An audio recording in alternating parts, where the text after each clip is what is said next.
I would like to call the Committee of the Whole meeting of July 8th, 2024 to order.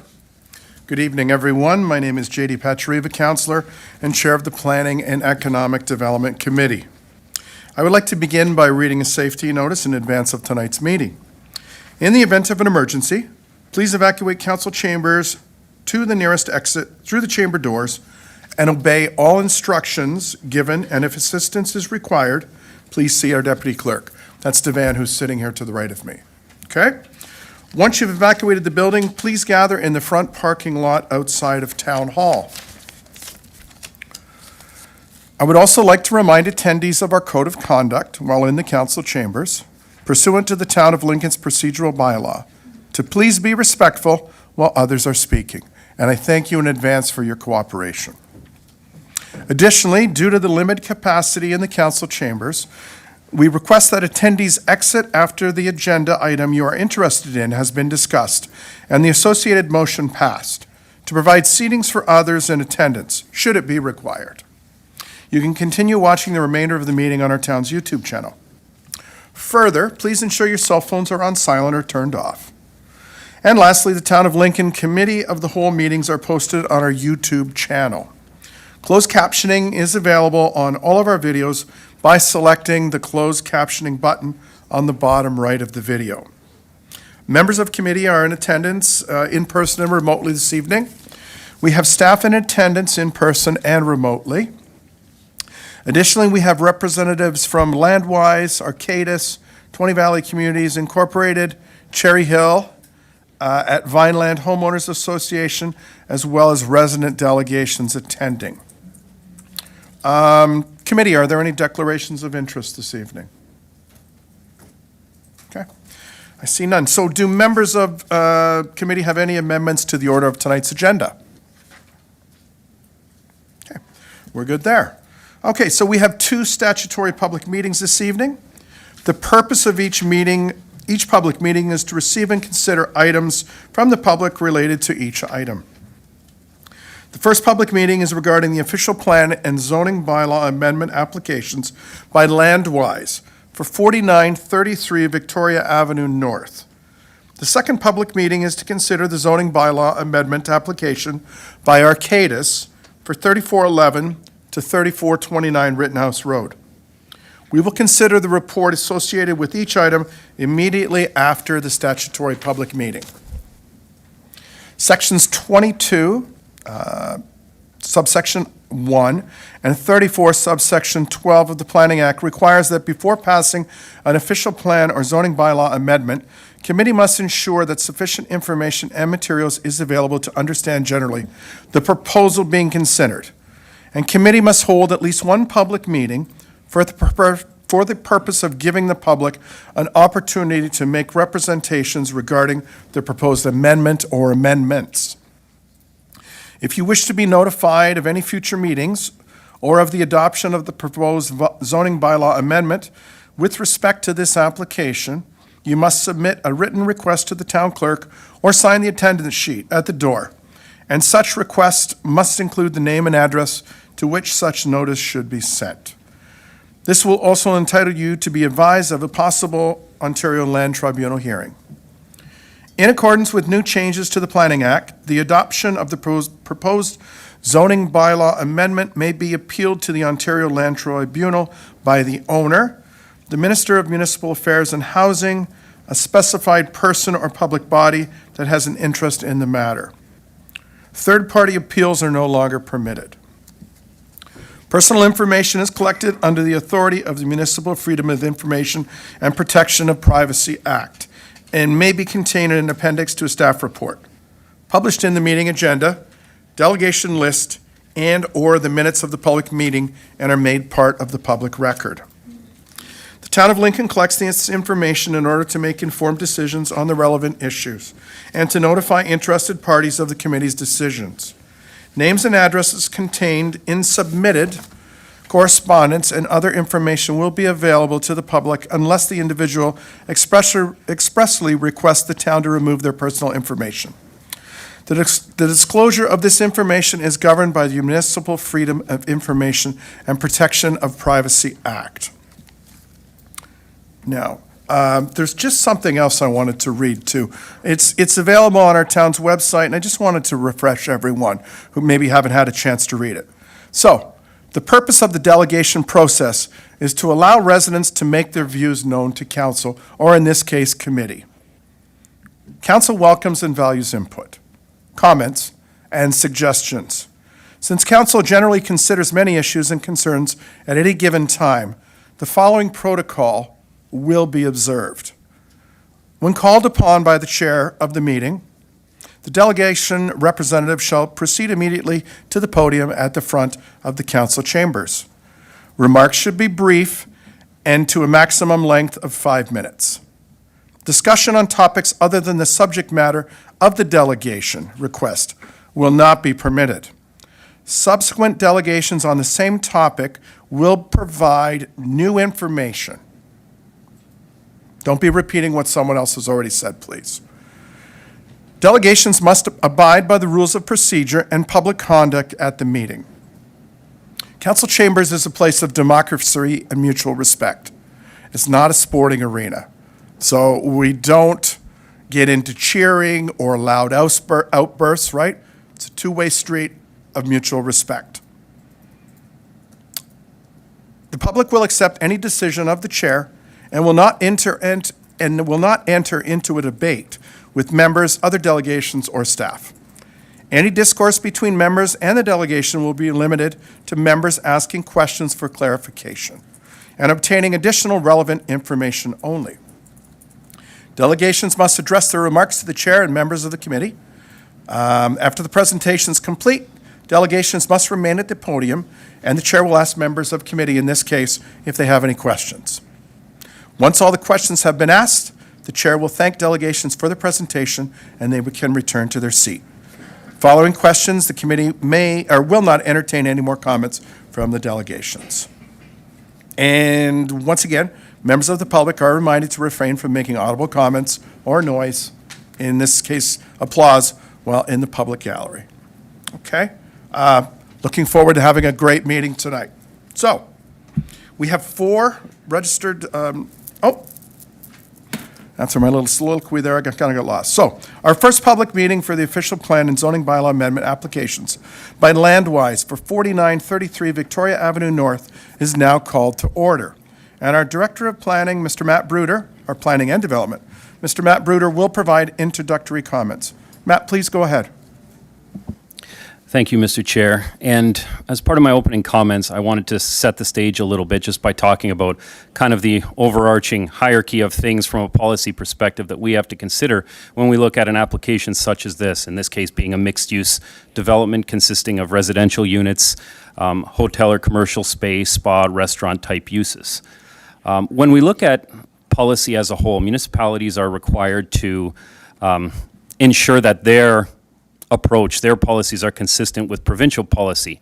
The challenge with that is that in the past few years, there's been a lot of changes to provincial policy. There's been a lot of drivers at the provincial level in terms of accommodating growth in a more compact built form that efficiently utilizes land, and looking at the provision of a wider range of housing options, all the while still maintaining a balance between residential and non-residential uses for the purpose of job creation and things like that in any given community. So that's the overarching high-order lens that staff are required to look through when we evaluate certain applications. In this case, what makes this particular property particularly important is just due to, first of all, it used to be a former industrial type operation, but now the site, approximately 5 acres so, which is within the urban area, is now vacant. So looking at opportunities for reuse of that site, again, looking at both balancing residential and non-residential opportunities, in this case, maintaining an employment contingent, maintaining that offering in addition to some of the residential units. When looking at something like this, obviously, there's been quite a bit of outreach. We had our initial community information meeting that was undertaken in November last year. That was when the proposed building heights were 17 stories at the maximum. Heard quite a bit of input about that. Since then, there was a revision to the proposal, now coming in a little bit shorter, now at 15 stories. But again, we continue to have conversations both internally and externally with members of the community. Just with respect to the proposal, we had our open house just recently. It was great to discuss some of the main concerns of the community in a one-on-one type forum. I was there. I heard a lot of concerns specific to traffic, parking, obviously height and density. And those are obviously issues that staff are going to continue to address. Again, the purpose of tonight, there's no decision being made by staff. Staff have not formed a position yet. It's an opportunity to further hear some of the comments, concerns of the community. After this, we will engage again in discussions around those key issues and figure out how we move forward from there, and again, continue all those avenues of dialogue. So I just want to set the context at a high level, Mr. Chair. Thank you very much. Thank you very much, Mr. Bruder. And in addition to staff not making any decision, neither has committee. Okay? So we have 4 registered delegations for this item. Please note delegations may speak for a maximum of 5 minutes. Members of council and staff are listening to the feedback received, and as we move through the list of delegations, please ensure you are speaking to new and relevant information and not reiterating previous comments made. Once we have received the delegations, committee will transition directly into the report and motion. Our first delegation for this evening is Terry Johns from Landwise, who has requested an additional 5 minutes for the presentation. I will ask that committee vote to permit a maximum delegation time of 10 minutes. Show of hands. Sure, Chair, if you'd like to do it that way. Okay. And those online, I see your hands. Thank you. That carries, Chair. Okay, and joining Ms. Johns will be Brandon Donnelly from Globozen and Ian Lindley from Crozier Engineering. So Terry, the floor is yours. And your team.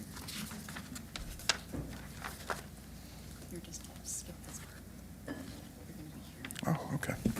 Thank you so much. Terry, give us one moment and we'll get your presentation loaded for you.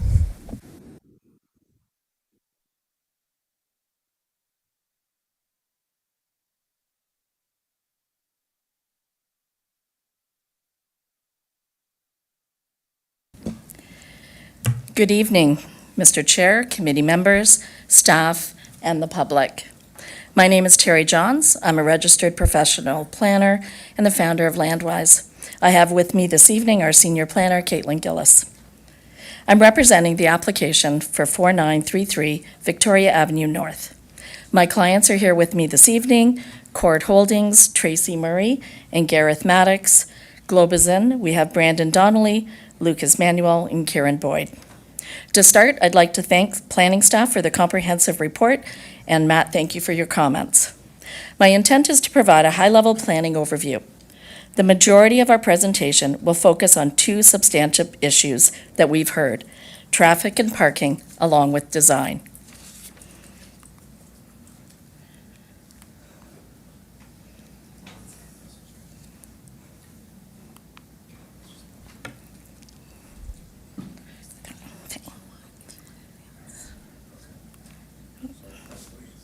Okay, thank you. I'd like to take a moment to speak to the approvals timeline, but especially about the highlight of our public consultation. Pre-consultation was completed last summer, where we presented a building of 17 stories. Although not required, last November in this room, we held a community information meeting to present the 17-story. The technical studies were still underway.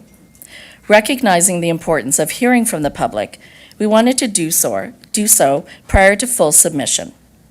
Fast forward to March 2024, based on the feedback we received, a revised submission from 17 to 15 stories was made. The package included all the required supporting studies. We were marked complete in May. About 2 weeks ago, to continue the dialogue with the neighborhood, we participated in a community open house. Attendance was fulsome, and we heard similar concerns surrounding parking, traffic, and design. These topics were also identified in other meetings that were held with Victoria Shores. And here we are on July 8th at the statutory public meeting. My clients and their consultant team are committed to working with the community. Tonight, we're taking the opportunity to advise that our next step in the process is in fact to review our design.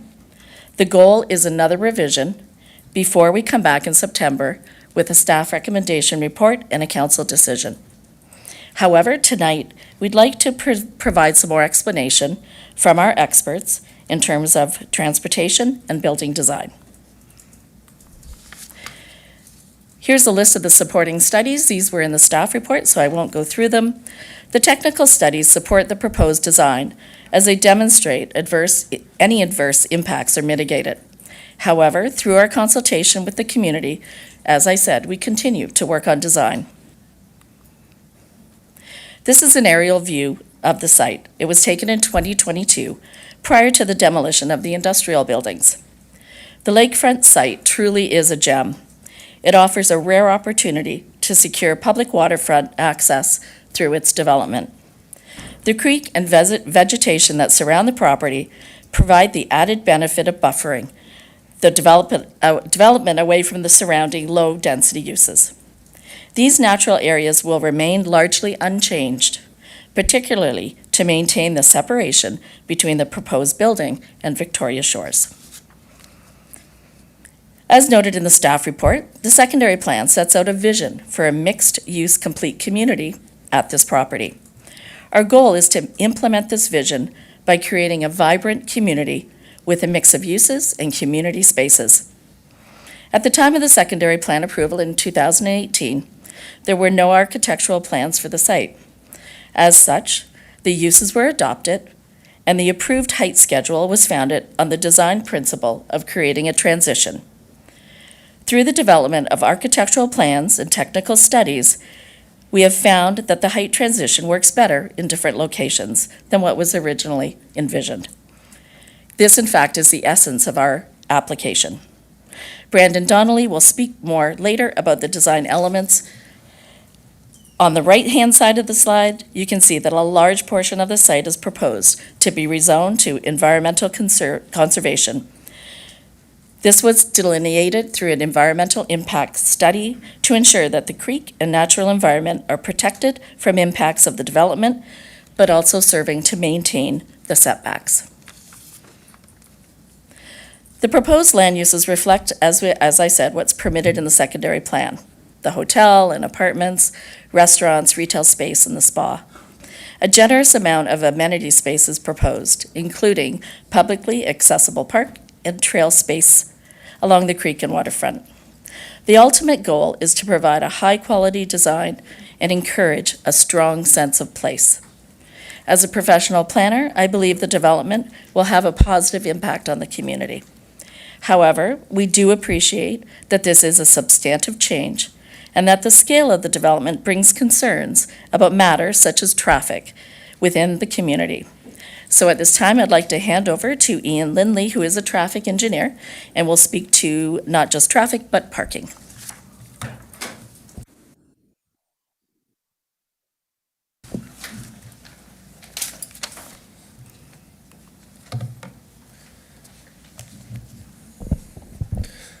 Thank you for that introduction, and thank you all for having me here tonight. As stated, my name is Ian Lindley. I am a professional engineer with Crozier Consulting, and I have been retained to provide transportation engineering services. That included a transportation impact study where we did analysis of the expected growth from this development. No traffic from this development is predicted to go onto the Victoria Shores neighborhood streets. They are to be contained within Victoria Avenue North and then go onto the service roads. This results in minimal increases in delays at Laurie Avenue and Dustin Street.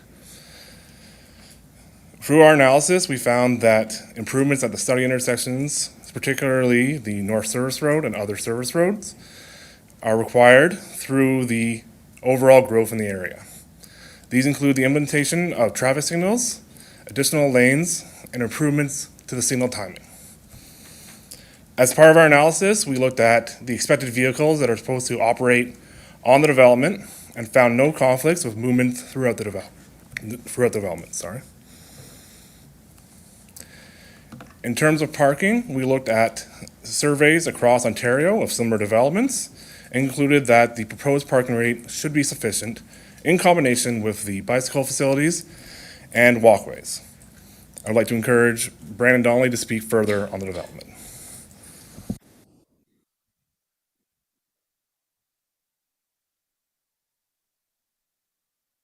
And thanks everyone. Once again, my name is Brandon Donnelly, and I'm with the applicant, Globazin Developments. So I'm going to speak very briefly to our current design. As was already mentioned, we've made changes since November, the last time we were in this room. I'd also like to reiterate that we've had multiple opportunities to meet with staff and the community about this application. We've heard many comments very loud and clear, and we are open to continuing to work with staff and the community, and we're starting to think about further changes as well too that we will make to the project ahead of our resubmission. GH3 architects, the architects for the project are also here and are happy to answer any questions. So just walking through some of the drawings, this is the west elevation, so this would be facing Victoria Avenue. Building B, which is the taller element here, is the proposed hotel. So you can see it steps up from 1 story closest to the water, goes up to 4 stories, and then up to what is a 14th and 15th story element. So the hotel, the actual floor plates are split. So the peak is 15, and then a portion of it, so half of that floor is down at the 14th story. And then building C is a 5-story element with proposed townhouses along Victoria Avenue, just to continue with that same built form or similar built form along the street.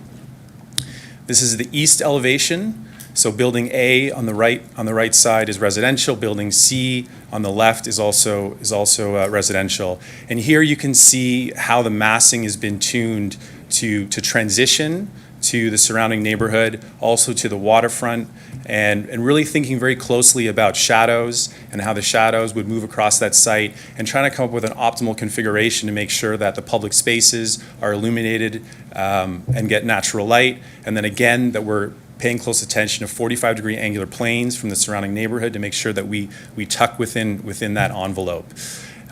What you can also see here as well too is a couple of dotted lines. So the original proposed height was the 17-story peak for building A. That's what was shown here in November. We've reduced that, so building A is 15 stories, and that is the peak.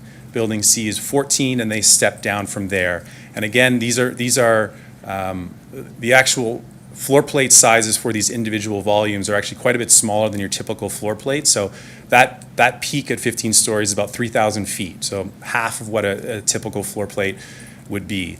And so here you can see where the original 17-story line was, the 15-story line as proposed, and then we've shown the 10-story line as well too as what's contemplated in the secondary plan. And so you can see about 15 or 16% of the massing is above that 10-story, just to kind of put that into context. Very quickly, just walking through the shadow studies. So we're showing June on the left and September, March on the right. This is 10 a.m. in the morning. You can see the shadow starts to fall towards the west.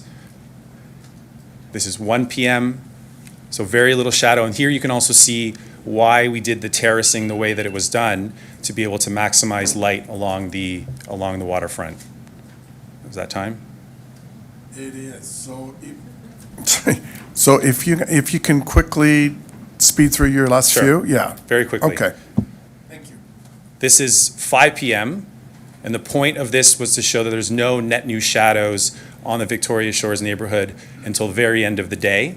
So that's, we thought that was a very important urban design principle, and you can see how the terracing plays into that. Just a couple of renderings here. Another design change that was made since November was thinking about materiality for the buildings, softening it up with more wood and other warmer materials. You can see that as a design change. The central courtyard and public space in the middle of the project. Here again, proposed retail as well too at ground floor. The water's edge, which again we're imagining to be publicly accessible. And then a final image here, just looking back at the project from the water. Thank you very much.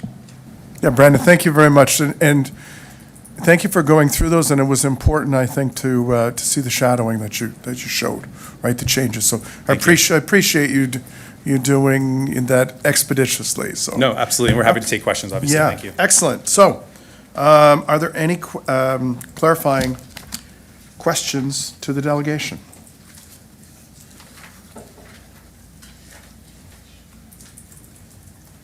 Vice Chair Murray, start us off, please. Thank you very much, Chair. Through you to our presenters, I would agree with Councillor or Chair Patriva in that the drawings are really helpful in the shadow studies. I can appreciate that we have a better understanding of where the shadows are going to fall and how that's going to impact the people around them.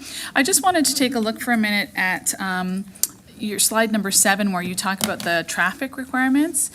And one of the things that you say there is that minimal impact within the development of Victoria Shores, somewhat impact as you're coming out of Victoria Shores because there'll be more traffic on Victoria Avenue, I'm assuming. So then the improvements that you guys are recognizing is the implementation of traffic signals and the additional, too many addition there, along with additional lanes, I'm assuming for turning lanes, that sort of thing. So you guys don't do that. That's a regional thing, right? So can you talk to me a little bit about what that looks like in terms of, my understanding is that signalization only happens when you hit a critical mass of traffic, and if we haven't hit that critical mass, then there is no signalization. So I agree that signalization would be an ideal state. Do we think that that is actually going to happen, and if so, when would that happen? To the chair, that's an excellent question, and you're correct about the warrants for the signalization. So that occurs when the development to the east also develops. So it is a combination of primarily that development to the east and ours and this one. Specifically, it goes in line with their staging. They have 13 stages, so depending on those come online, that triggers the warrants in a specific time frame. At the absolute latest, our studies showed that in 2036, with this development, signalization would be warranted at that intersection. And these are just recommendations that we make based on the traffic data. If I can get some so just a clarifying question then. So in 2036, at that point, when traffic is just completely blocked up in that corner, then we petition the region to increase the signalization and add the lanes? Or is there something that we can do to, and not you specifically, but I mean, is there an anticipation that before that time, we'll be able to make progress in improving that particular intersection, which is currently a four-way stop and sometimes a bit of a nightmare? I apologize for misspeaking. What I meant is that's when it's absolutely warranted. By showing these studies, by doing these studies, we can show the region that signalization can occur sooner. Fair enough. That's good news. So then really you're just going to propose it saying, listen, we know that by this point we're going to need it. If I could have one more question, please. Yeah, and before you do though, Vice Chair Murray, Mr. Bruder had some comments, but I think Fair enough. he was going to maybe echo what Mr. Lindley had, but go ahead. Yeah, thanks, Mr. Chair, and you're exactly right. What I was going to say is, obviously, we've got this particular proposed development, then we've got a larger plan of subdivision on the east side that we've been going through approvals for quite some time. I can tell you, there's been a lot of dialogue ongoing between town staff, regional staff, Ministry of Transportation staff, when it comes to the interchange, when it comes to the intersection. And one of the things that has been the topic, or one of the main topics of those conversations, is signalization of that intersection. Again, some of it, to the delegation's point, is dependent on how fast the larger subdivision builds out. But again, this is ongoing dialogue we're having with the region. There's also an opportunity as build-out occurs to it's going to start when you talk about the larger plan of subdivision with the lower density blocks. So there'll be an opportunity there, as those blocks continue to proceed, to continue monitoring and if required, expedite. So I don't think it will get to the point where all of a sudden it's jammed up and then we have to signalize. Obviously, the objective, working collaboratively with all the agencies, is to ensure that doesn't happen. That's really great information. Thank you. And then if I can move to slide 9, so not so much you anymore. Thank you very much for answering my questions, though. When we're looking at slide 9 and then also the farther slide, which shows the elevations, and particularly the one that shows the original expected elevation of 17. And then when I look at the very lightly shaded little addition piece on the top of the building A, I'm assuming that's the HVAC and the all of the equipment that we need. That looks like that's 2 stories worth of equipment, not 2 stories, but the height of 2 stories worth of equipment. Usually we have 1.5, 2 stories. Yeah. And is that height and the additional bulk of that taken into account when we do the shadow studies? So that, those shadows include that additional stuff on top of them? And that's always set back from the original. Sorry, may I ask you to use the microphone? Thank you. That's also set back. Those mechanical penthouses are set back from the original floor plate, so they're always smaller in actual footprint. Great, thank you. That's all for now. Thank you very much, Chair. Okay, thank you, Vice Chair Murray. Councillor Michalak. Thank you very much, Chair Patrick, through you to the delegation. I'm just curious, when this was all thought about, this was all being considered, my thoughts are that there would be, you'd be looking at currently what's proposed or what's allowed within that piece of property. Why did yourselves come requesting 17, knowing that it was only allowed 10 stories? What may, and I'm from a developer's perspective, why 17 in the first place? Now we're down to 15. Like, why would you come with 10? I think, there's a lot of different considerations, and I think one of the things that we showed back in the November meeting is we could lay out this site at 10 stories and actually get more density than what we propose today. So height is one component, density is another. So we could actually have more units, more density with that 10 stories. The other thing that we found is the way that the secondary plan was designed and having some of the height towards the west and the north, we're actually shadowing the waterfront and shadowing the site. So if we're trying to create a public space and publicly accessible spaces, that actually didn't work very well from a design standpoint. So part of the overall configuration was to improve that the way that those public spaces would actually work and be enjoyed by people.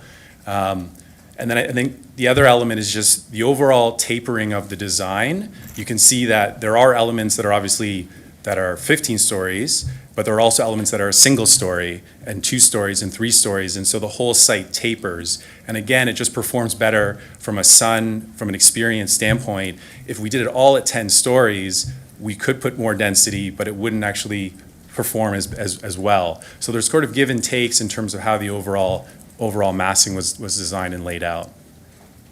Okay, thank you. Another question, you mentioned shading.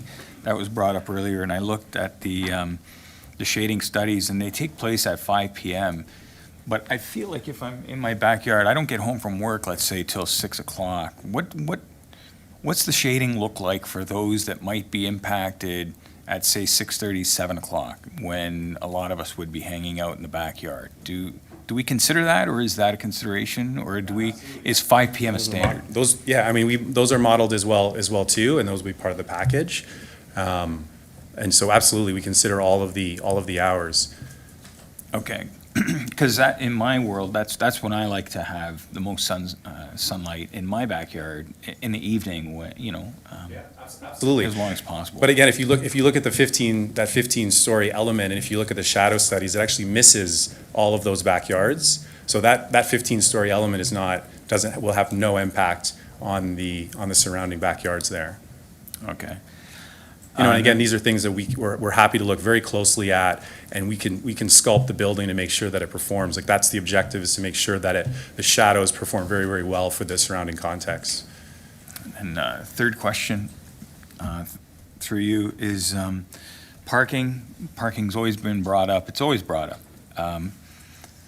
You're asking for a reduction in stall size, 2.6 meters by 5.6 meters. My pickup truck is 20 feet. It's 6 meters. I drive a Chevy Silverado. I think the Ford F-150, four-door, probably the #1 selling vehicle. So what do we do with these what do we do with my truck? Where am I parking my truck? Am I parking it in Victoria Shores? Where am I parking my truck? Ian can maybe comment better on that, but we can promise you that your truck will fit. We will make sure that the truck fits. Well, I'm concerned because the laneways are narrower as well. The parking stalls are narrower. There's 2 different types of parking spaces in my world, and those are the ones at Walmart and those are the ones at Costco. I like the ones at Costco. And I'm concerned about, we're gaining more parking spaces, by reducing the stall size, but what's the quality of those spaces? So that's where I want to make sure that people driving SUVs, Suburbans, with this hotel, we're talking 170, rooms or suites. If 50 of those customers or, patrons are driving Suburbans, that they're going to be able to park. So those are my comments. Thank you. Yeah, and I would just say that's a good case of kind of mutual self-interest, because we can't sell parking spaces to people where their cars won't fit, and obviously people aren't going to visit the hotel if their cars and trucks don't fit. So I'd say noted, and it's something that we'll absolutely make sure is something that's appropriate and will fit the right cars. Councilor Brunei. Thank you, Chair Patriva. I attended the public meeting at the Fleming Center most recently. Had an opportunity to talk to a lot of the people there from Globazin and as well as Landwise, but also was able to listen to some of the concerns that we heard from the residents. So just specifically with regards to that intersection of Victoria Avenue and the service road, I appreciate very much the comments made by the gentleman from Crozier. But, the concerns that I was hearing at the meeting is, what happens if there's an emergency evacuation? And I appreciate, you're talking about, there's not going to be a serious impact. I saw in the report, you were talking about the number of vehicles. But quite honestly, this is more than just the bottom of Victoria Avenue. This is everything that's going to happen there. And, we're talking about possibly a build out of 10 to 12,000 people. So there is a question here, Chair. I was very pleasant, surprised to hear Mr. Bruder speak that we're in discussions with the MTO, because since 2017, when we started the secondary plan, we haven't had the MTO at that table. So I guess one of the things through you, Chair, to either Mr. Bruder or anyone from the applicant is I'm hoping that we really think about outside the box, because I was hearing from residents, why are we automatically just looking at a signalization? Are we looking at a roundabout? In Europe and as well as many areas in Canada now, we're using roundabouts to move people very efficiently. There's a power outage, a signalization goes down. It starts flashing and people are in chaos. I would hope, through you, Chair, to either Mr. Bruder or to the applicant, I'd like to know, are we in serious discussion with the region to see if a roundabout is feasible at the intersection of Victoria Avenue and the service road? Through you, Mr. Chair. So one of the recent developments as it pertains to this particular area, the interchanges and the bridge across the QEW, is I can tell you in very recent, and I mean within the past few weeks, conversations with the region, they had been planning to undertake an environmental assessment for improvements on Victoria. This included a larger stretch all the way up to Culp. But now what the region is contemplating, based on dialogue with us, is parsing out the area that's right in the vicinity of the QEW, including the interchanges. And part of that environmental assessment work that would be undertaken is to evaluate, based on existing development in the pipeline and future forecasted growth and all the pieces of information that we currently have, to look at options for the on and off ramps, to look at options for the interchanges, and look at how traffic flows best out into the planning horizon, which forecasts quite a few years into the future. So that dialogue, as I can say, has been more fruitful recently than it has previously. One of the challenges in dealing with MTO is that there has been a fair bit of new staff coming and going. That doesn't mean they won't be at the table through this environmental assessment. They're going to be one of the main stakeholders. But furthermore, I think, I heard this comment as well, Councillor, at the open house pertaining to emergency routes and things. Again, we do have a connection into the larger subdivision, emergency access only. That was made very clear during the secondary plan process that was the desire of everybody. But then looking at the greater area, you mentioned how many people could be in the total build out, but there's going to be multiple access points along the QEW there. So all things considered, again, it's something that needs to continue to be, subject to evolution as designs progress on both sites. But I can tell you that level of conversation has been ongoing, especially with the region and all the way up to the regional CAO in that regard. If I may, Mr. Chair, I'd just like to add that we are committed to working with town and regional staff on any improvements that are required, whether they're roundabouts or signalization. Okay, Councilor Brunei? Yeah, no, I'm pleased, Chair, through you to hear the comments, not only from our CAO, but from the representative from, I believe, Crozier or from Landwise. Appreciate, we keep hearing that, and I believe it's fulsome that they are committed to make sure we do the right thing. One of these developments, it's the old story. We only get one chance to do this right. So I hope we flush everything out and we look at every opportunity when it comes to signalization versus roundabouts to move people in an efficient manner. Thank you, Chair. Thank you, Councilor Brunei. Mayor Easton? Thank you very much, Mr. Chairman. Ms. Johns, if I could ask my question of you, please. I want to make reference to a letter that came in that really was looking at the urban forest and the valley area, the creek area, if you will. And I'm hoping that as part of your, let's just call it a relook and a redrawing, it's part of the process. It seems to be working very well, by the way, Mr. Chairman. People are identifying impacts, you're responding. That's what we want to see. So I'm looking for more detail on this area, in this area of the urban forest, because of the size of that space between this development and Victoria Shores. And it looks like there's considerable promise there. And I'm going to be following up when this report gets on the table. I'm going to be asking Mr. Bruder a similar question regarding the land that we're responsible for. So have you been thinking about this? I'm going to assume that you have. With the comments that were provided by at least one member of the public, and your own interest and knowledge of what's going on with urban forests, how do you see this playing out so that we get absolutely the very, very best result that we possibly can? Through the chair, a very good point, and I feel this evening we're spending a lot of time on comments that we've heard from the public, and that's very important in terms of traffic and design. But there's been a whole environmental impact statement that has been done for this project as well by GEI, and part of that has determined, in fact, what trees are staying and what trees are being added. Part of this application is actually taking part of the property and adding it to the town property that will then become part of the creek and the park. And I think that's a real positive that we're doing here.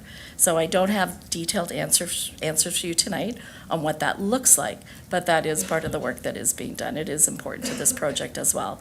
And as I said, that the increase of that green just helps again to provide that buffer to the Victoria Shores neighborhood. Okay, thank you very much for that. And Mr. Chairman, let me ask about the marine-facing elements of the lake. And what can we expect that is a robust representation of concerns that some of us either work with in other committees as part of our public work, or are members of the public where they have expertise or interests? What are your plans there? And will that be a separate addendum to this entire document? Through the chair, I'm assuming you mean in terms of protection, shoreline protection. So we have another fulsome application, site plan approval, that is required, and part of that work will be getting into the nitty-gritty on what needs to happen for the erosion and protection updating along the shoreline. Okay, we'll look forward to seeing that. I have a question, Mr. Chairman, of the gentleman that, I'm sorry, I can't remember your name, that was providing the transportation information. These 21 spots, what is your name? Through the chair, it's Ian Lindley. Ian. Okay, Ian. So there's 21 parking spots on Victoria Avenue. Is that right, in the report? Those are on-street parking spaces that are not in the official count for. That's right. Okay, so should we assume that, or should we understand that those 21 parking spots already exist? Or is this new?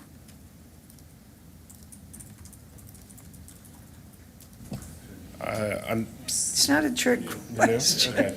Yeah, sorry. They are new. They're a widening of Victoria. Okay, all right, that's helpful. All right.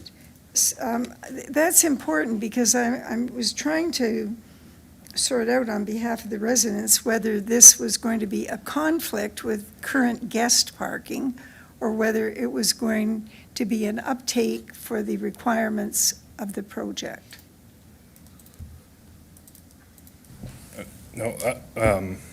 No, these are separate and new, and so we're not touching any of the spots that are existing within Victoria Shores or on the more southern end of Victoria Avenue. Okay, all right. Thank you very much for that. Thank you, Mr. Chairman. Thank you, Your Worship. Councillor Timmers. But could you come, oh, I can get her out. Okay, awesome. Thank you, Chair Patriva. So my questions were along the exact same lines as Mary Stin around the natural heritage space.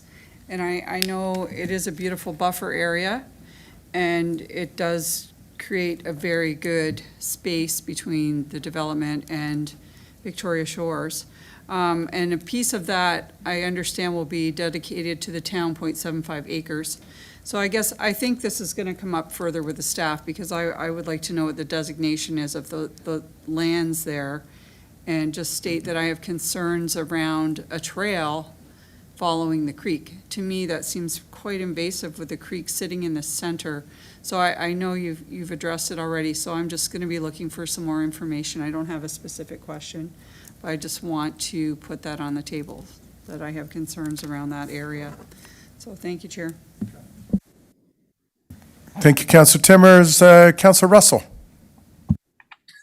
Thank you, Mr. Chair. Through you to the delegation.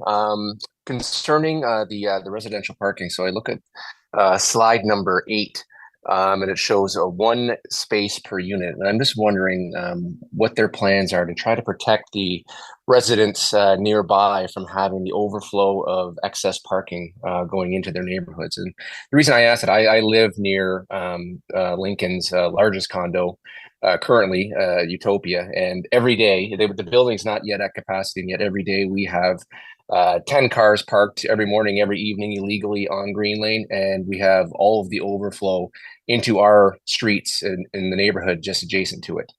And it's become an issue with the residents there.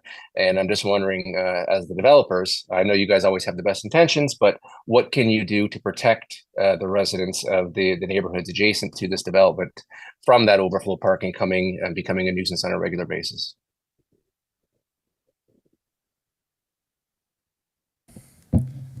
Through the chair, again, the parking rate was determined in coordination with surveys across Ontario. And so that based on those surveys of similar developments, we think that the usage will line up with that proposed parking rate, and all the parking will be contained within the site. Okay, thank you. Follow up, Mr. Chair. Through you back to the delegation, will there be anything contractually in the ownership of the condos that it will be a requirement that they only have 1 vehicle?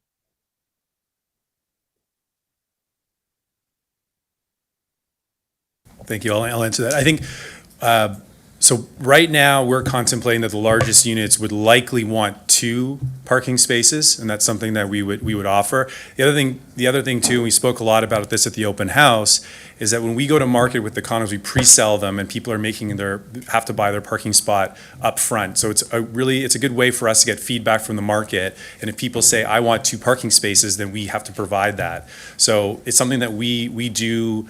We often will make changes as we're going through the sales process and respond to the market and what they're looking for. Okay. Thank you, Mr. Chair. Thank you, Councillor Russell. Councillor McCulloch. Very much.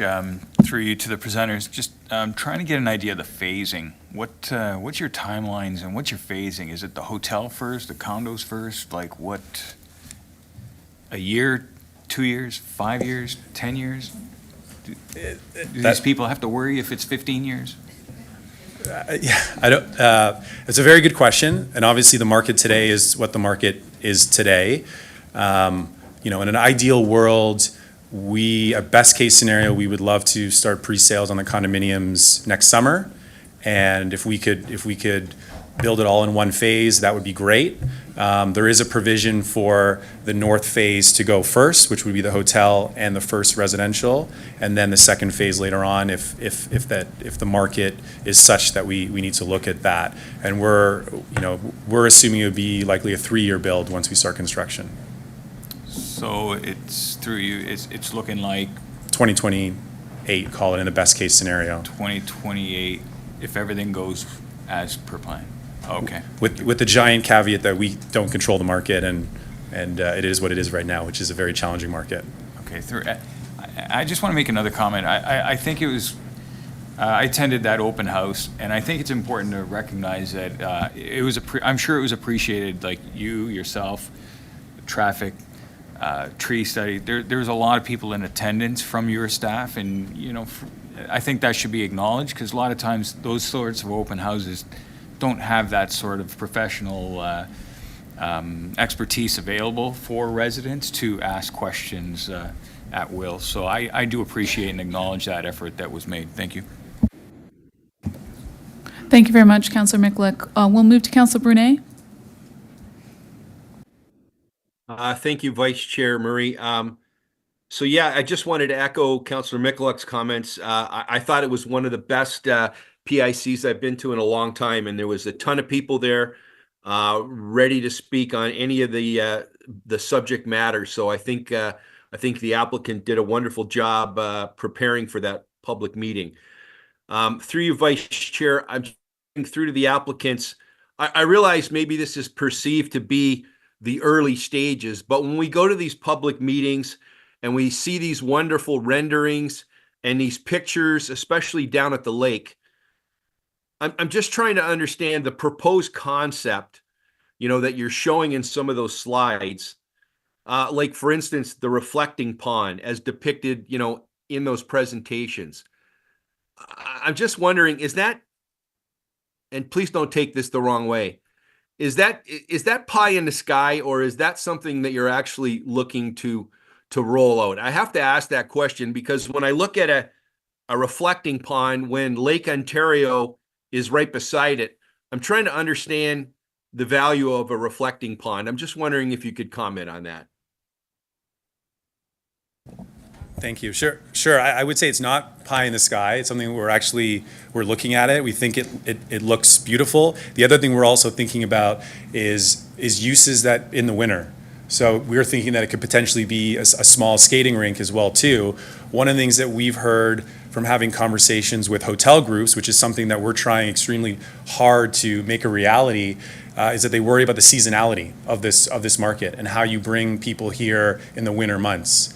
And so we've been trying to think about uses like ice skating, for example, that might be a draw for people in the winter months. So I would say it's we don't think of it as pie in the sky, and I'd also encourage you to look at some of our other projects and just our commitment to design, and we try to be very honest in terms of what we put forward. Okay, I appreciate that. I hope you talk to our staff to see the longevity that we're getting from some of our outdoor skating rinks, as some of our winters aren't as long as they were. But I appreciate your comment. So just one other question, Vice Chair, through you to the developer, to the applicant. So along the same logic, and like I said, the pie in the sky item was not meant to be negative or anything like that. But the step downs to the lake, again, in the concept pose, seemed to me anyway, when I was at the public meeting, to possibly raise an unacceptable risk to the public. And I'm wondering why you would have steps going right down to the water, and whose responsibility for that liability moving forward. To me, it seems quite risque. Wondering if you could comment on that.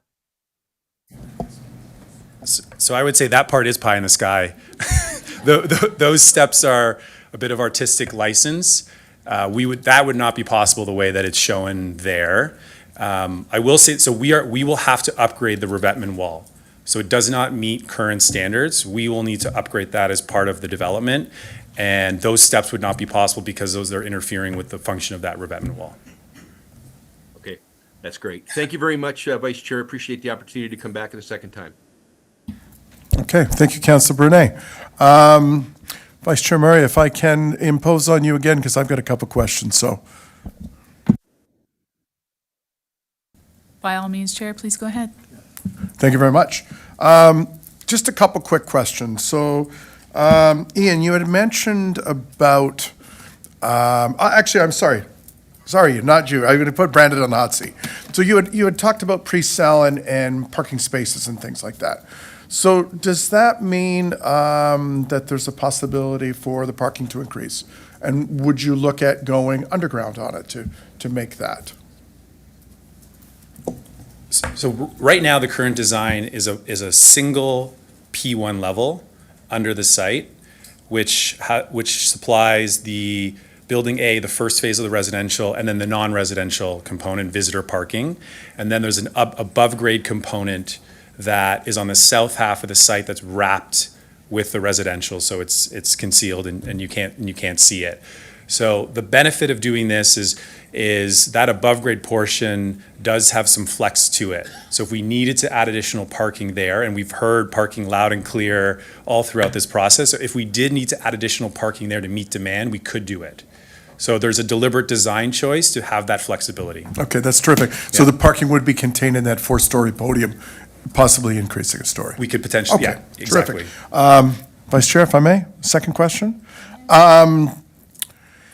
And I didn't see it, though, any talk of a car sharing service. If we're asking residents to only possibly have one vehicle, a few of our developers that have brought forward proposals in the past few years, that's something that's in vogue, right? And it gives them an option. So wanted to get your thoughts on that. Yeah, I mean, I would say we've done that before in many other projects, and we would absolutely be open to that. It's a wonderful idea, and we find they're really well used in buildings as well too. So absolutely, we would look at that. Yeah, thank you. Terrific. And last question, and again, it might be just artistic license from the artist rendering, but the first time that you had come in with the, I want to say, well, it's not really an open house. Well, maybe it was an open house, and talked about maintaining along the shoreline willow trees. And then someone, Ms. Benyon, in her response, had said they're rather a dirty tree, and my brother had them, and high winds and branches come down.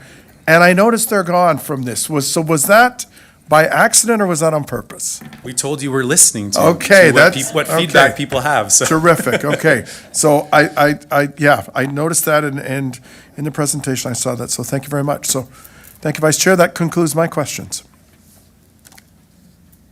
Okay. So, thank you very much. Thank you.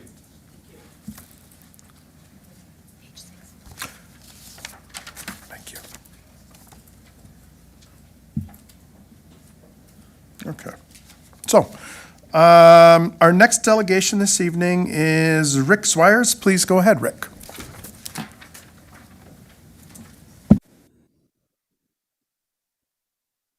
I'm good to go here. Heard? Good evening, council and friends of Lincoln. My name is Rick Swears, as you know, and I reside at 3397 Laurie Avenue in Victoria Shores and have been there with my wife for the last 19 years. Thank you for the opportunity to speak with regards to the development proposal at 4933 Victoria Avenue, and I'd really like to just talk about three things. I'd like to talk about the Millennium Forest. I'd like to echo a little bit, but hoping to go in a different direction on traffic flow and parking. And I want to talk about protecting spaces for everyone. The town of Lincoln's vision is a place to grow, a place to prosper, and a place to belong. And this has definitely been realized and lived out in Victoria Shores. Victoria Shores has always been a quiet and thriving community. And like any neighborhood in Lincoln, we're entrusting the priority of council to work with all members of the community to maintain the Lincoln vision. Together as a community, we find ourselves at a crossroads, having to contemplate and wrestle with the impact of this new development proposal. It's appropriate at a time like this to appreciate the setting and all that surrounds this new development. Specifically, the Millennium Forest to the west was developed some 25 years ago. The Lincoln Garden Club, the Rotary Club of Lincoln, and the town of Lincoln all participated. The purpose of the Millennial Forest was to provide beauty and enjoyment for the community, enhancement of the environment, useful information for those interested in trees, and to commemorate persons in the community. The University of Guelph offered a 3-acre plot which allows 135 different deciduous and evergreen trees to grow, survive, and beautify. It is in this place where we have an opportunity as neighbors and guests to connect, to meet on our walks, to sit quietly and listen, and to enjoy nature. In contrast to the vision of the Millennium Forest sits another parcel of land right across the street on the east side of Victoria, designed for the purpose of commercial residential use.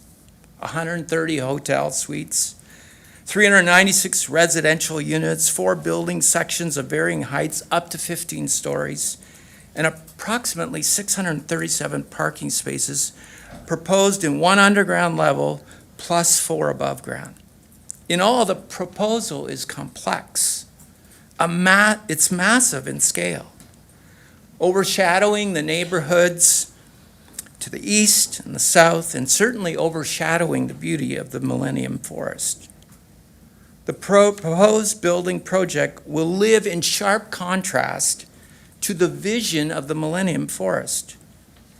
And it leaves one to wonder, are we not overwhelming this 3 to 5 acre parcel?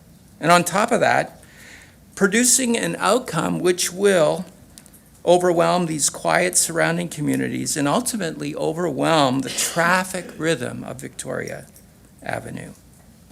What will become the legacy of a development designed to this scale? And does such a proposal fully align with Lincoln's vision of a place to grow, a place to prosper, and a place to belong for everyone?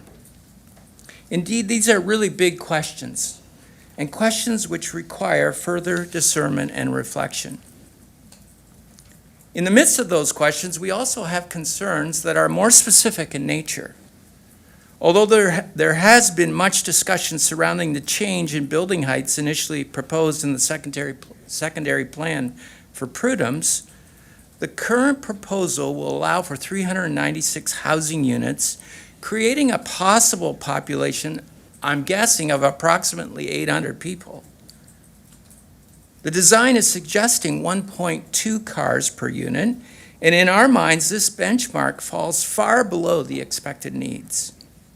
In the absence of transit, the isolation of the development, and the distance for anticipated goods and services beyond walking distance, it's safe to assume Victoria North will remain very dependent on the automobile. In that light, how do we navigate parking challenges and traffic issues? I'm close. Can you wrap her up? Okay, please, Mr. Swears, yep.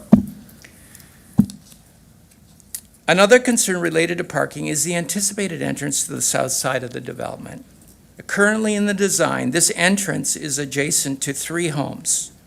The primary entrance to Victoria North will be for trucks bringing in supplies, for residents living in condos, for all the guests who come to visit, and for all employees on the site. As it stands, the south entrance is the only way in and the only way out, with the exception to the drop-off located near the entrance of the hotel. The primary entrance also includes loading docks, a 2-way ramp into the parking lot, and 13 visitor parking spots, along the lot line of an existing home. It goes without saying, living next to such a scenario will not be very attractive. Think of the noise, light, and loss of privacy. To avoid such an outcome, could we consider an alternative to minimize the impact? Is it possible to create greater distance between the primary entrance and the existing homes, to find a different point of entry further north down the street on Victoria Avenue, as well as a separate exit further up the street to ensure less vehicle interference with existing backyards and potentially even creating better traffic flow? If the 300-plus cars traveling at peak times twice a day and 400-plus cars traveling in and out on the weekends is actually something that might be a reality, every initiative taken to improve parking and traffic right now will be a significant upgrade to the proposal.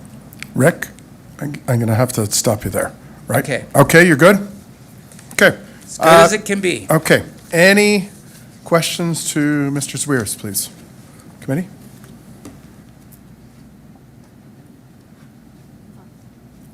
Councilor Renchman, go ahead.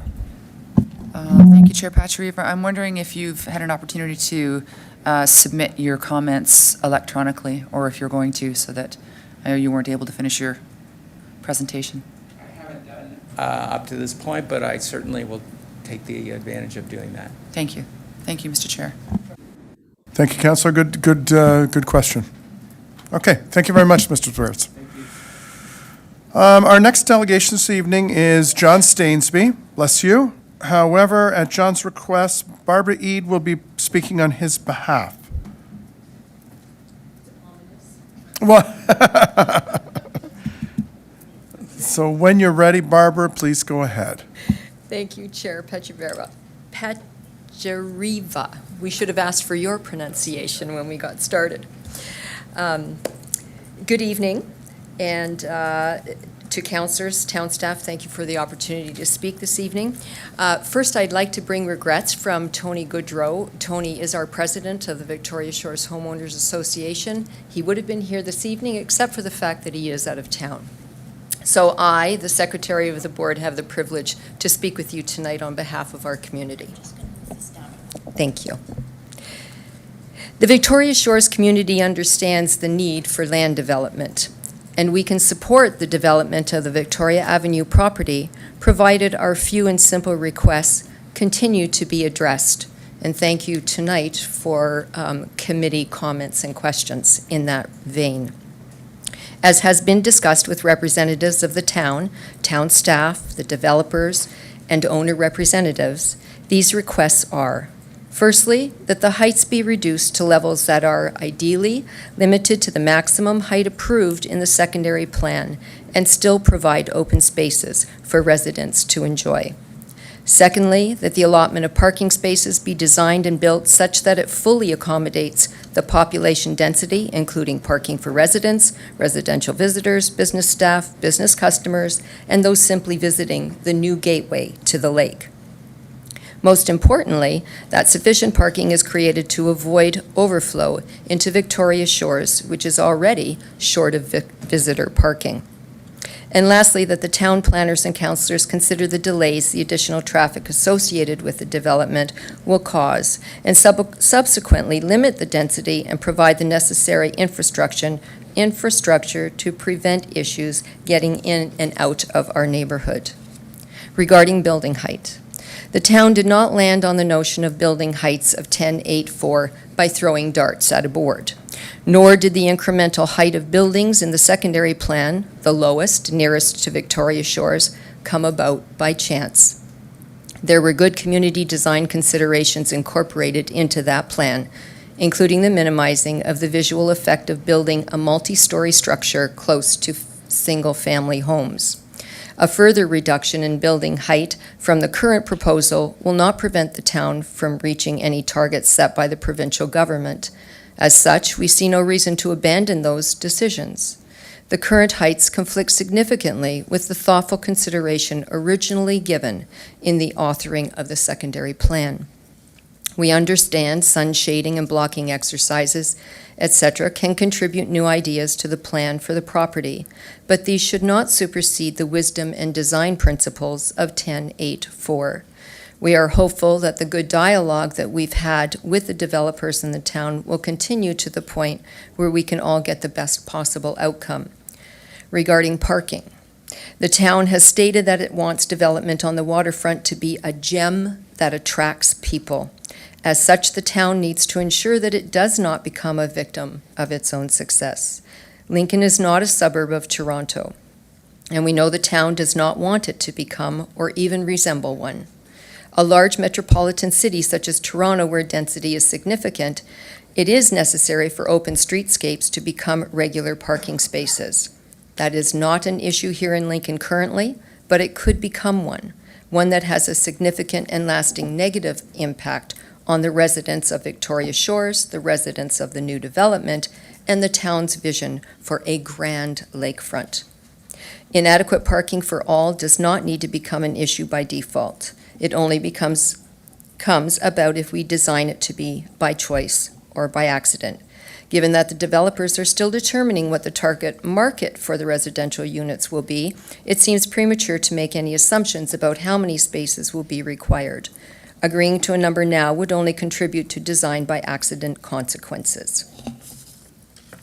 Regarding the traffic, in a discussion at the recent open house about the consideration of traffic circles at the intersections of the service roads and Victoria Avenue, it was mentioned that a traffic circle was not viable because when a traffic circle fails, it fails hard. It was explained that if there is too much traffic, the smooth flow of a traffic circle breaks down and traffic from 2 of the 4 entry points cannot get through. Given that the town is already acknowledging that the anticipated traffic is enough to break a traffic circle, all efforts and options to minimize traffic congestion and maximize safety needs to be considered. We ask that those of you at the town who have influence over this, please consider what would you find a safe and acceptable congestion delay in getting in and out of your neighborhood each day. To the best of your ability, we ask that you minimize our new congestion delays to that same number. One last comment. 3 key components for your careful consideration: height, parking, and traffic. Design by choice toward the Lincoln gem by the lake. Once again, thank you for the opportunity to share our thoughts, and we look forward to being involved as the process continues. Thank you for your time. Thank you very much. Barbara, any questions to the delegation? Councillor Michalek. Thank you very much, Chair Patriva, through you to delegation. So you're representing a group of individuals, your association. So I'm curious, when we talk heights, we talk numbers, we talk 6, 8, 4, 10, 12, this and that. Was there any discussion amongst your group about flexibility with that hard cap of 10? Was there any discussion about, well, we'll take 12 if we have this density, a lower density, we'll take 12, or we're firm on a level of 10 with the maximum density? Was there any discussions about that? Like is there flexibility? I would suggest that we're being cautious in that regard. So we are sticking with 10.8.4. However, our discussions with the developers have been promising in terms of meeting somewhere where we're all happy. Thanks. We're sitting with that and just hoping that further discussions.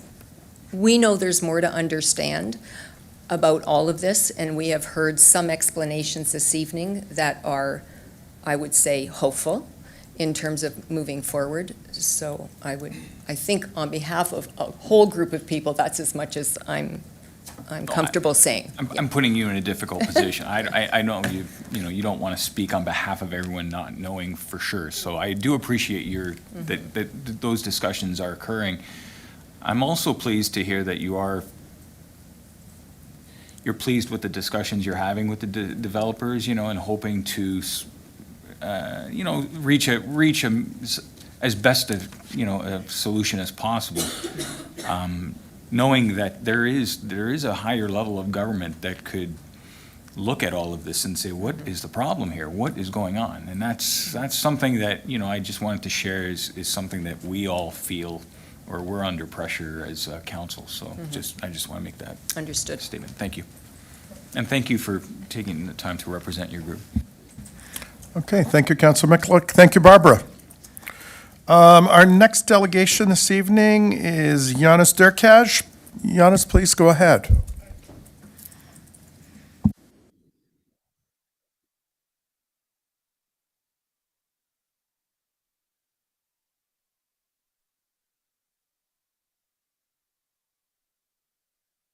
Everyone, can you hear me? Do they hear me? Okay, thank you. Okay, I'll be brief, trying to stay within 5 minutes. I need the explanation, and basically for everyone else, when I look at the drawing provided by my understanding is by applicant, and the city plan, which is also part that was provided by the city, I see that Victoria Avenue at the northeast end, which is close to the lake, is much wider than on the drawing provided by Town of Lincoln. So is that just artist's concept, or that land is part of the development, which right now I think doesn't belong to the applicant? And the next thing is the trees existing there. Are they going to be removed, and what is the purpose of widening, if allowed? So the next thing is a question of safety, which was discussed a few times today. And my question to the city is, in case of access to Victoria Avenue North being impassable, for whatever reason, if we cannot go through north from QEW or turn left from North Service Road, what is the access to emergency vehicle to the development which is at the end of Victoria? There is no secondary roads shown coming from east or west. You have to get to Dustin. Actually, we live on the corner of Victoria and Dustin. We bought a house from Dustin. And what happens there? That we have a planned development that would bring around 15 to 200 souls there, and we have a single point access if it's available. So in case of fire or something of that nature, those people are doomed. So that would be my question. And the next thing is daily traffic of number of cars, again, coming through Victoria in front of not only our house. We actually, with my wife last week, we come to terrifying conclusion that we are not the oldest living people on Victoria. However, we are getting close, but all the longest residents on Victoria. There is nobody who lives there longer than us now. And we will have a parade of whole town of, Vineland Station, same size, 3/4 of the people in the morning going north and then coming south. We are coming to the intersection, assuming it's possible, and what happens, how people can get off to Victoria if we have, especially early in the morning when people leave to work, because the residents of the area of the development will be working, so it's safe to assume that around 8, 9 o'clock they would be going towards QEW.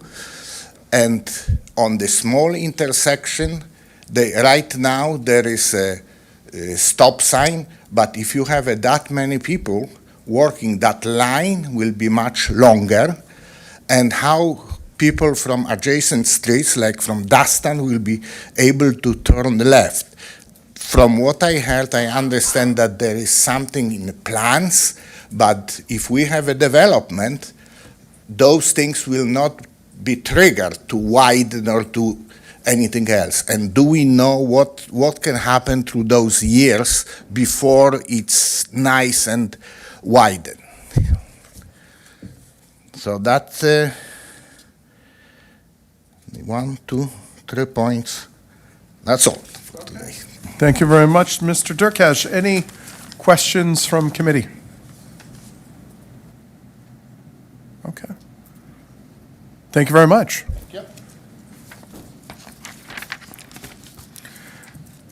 Okay, so there being no further registered delegates, are there any persons present wishing to address committee regarding the official plan and zoning bylaw amendment application by Landwise for 4933 Victoria Avenue North? Please come forward and state your name, spelling your surname, for the record.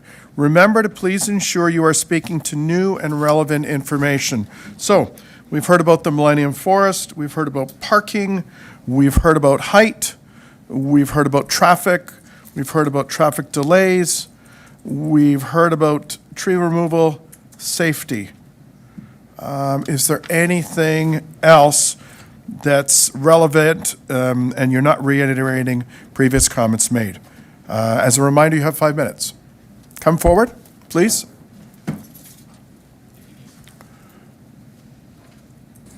Sorry, my name's Andrew Dooley, DOOLEY, 3326 Dustin Street. We talked about parking, yes, provision of. Mr. Can you repeat that a little bit slower? Sorry, DOOLEY. Address? Address is 3326 Dustin Street. Okay. So we've talked about provision of parking, but there is no talk about protection of our streets. So how do we protect our streets against the incursion of vehicles from that development and Prudence development when those streets are going to be available to cars coming from outside, especially when that area gets known? We will get additional people coming who are not actively using that development, but they want to come and use the area. So what is going to happen to protection of our streets? For instance, residential permits only parking in that area to stop our streets being swamped by cars from other areas. Any questions from committee? No. Thank you very much, Mr. Dooley. Good question. And Councillor Russell alluded to that earlier in his comments, but thank you for providing some additional, what's the word I'm looking for? Inflection on it. Anyone else have any pertinent information and want to come forward? Yep.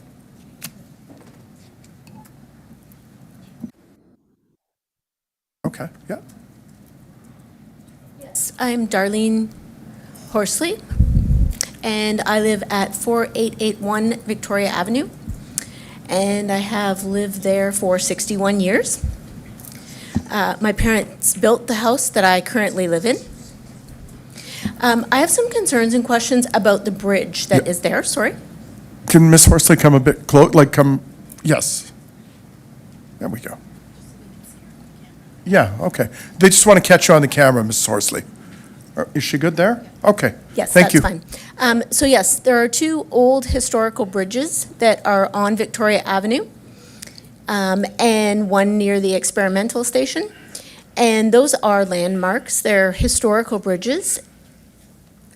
I have concerns about what will happen to them. What will the impact be to them in terms of the traffic?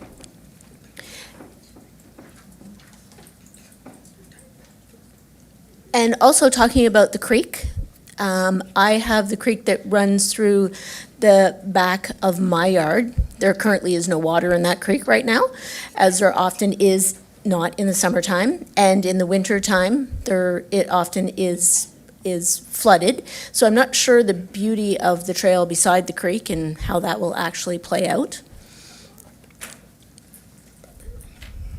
I also, just in terms of the millennial forest, I have 2 important trees there that commemorate my parents, and so I certainly hope that that will not be destroyed by the new development, because that's very important to me. Thank you. Thank you very much. Any questions from committee? Okay, thank you. Would anyone else have any information they'd like to provide to committee? You can't, because you were through Barbara. Sorry about that. You can? If it's something completely that we haven't touched on. Okay. Even though he delegated his.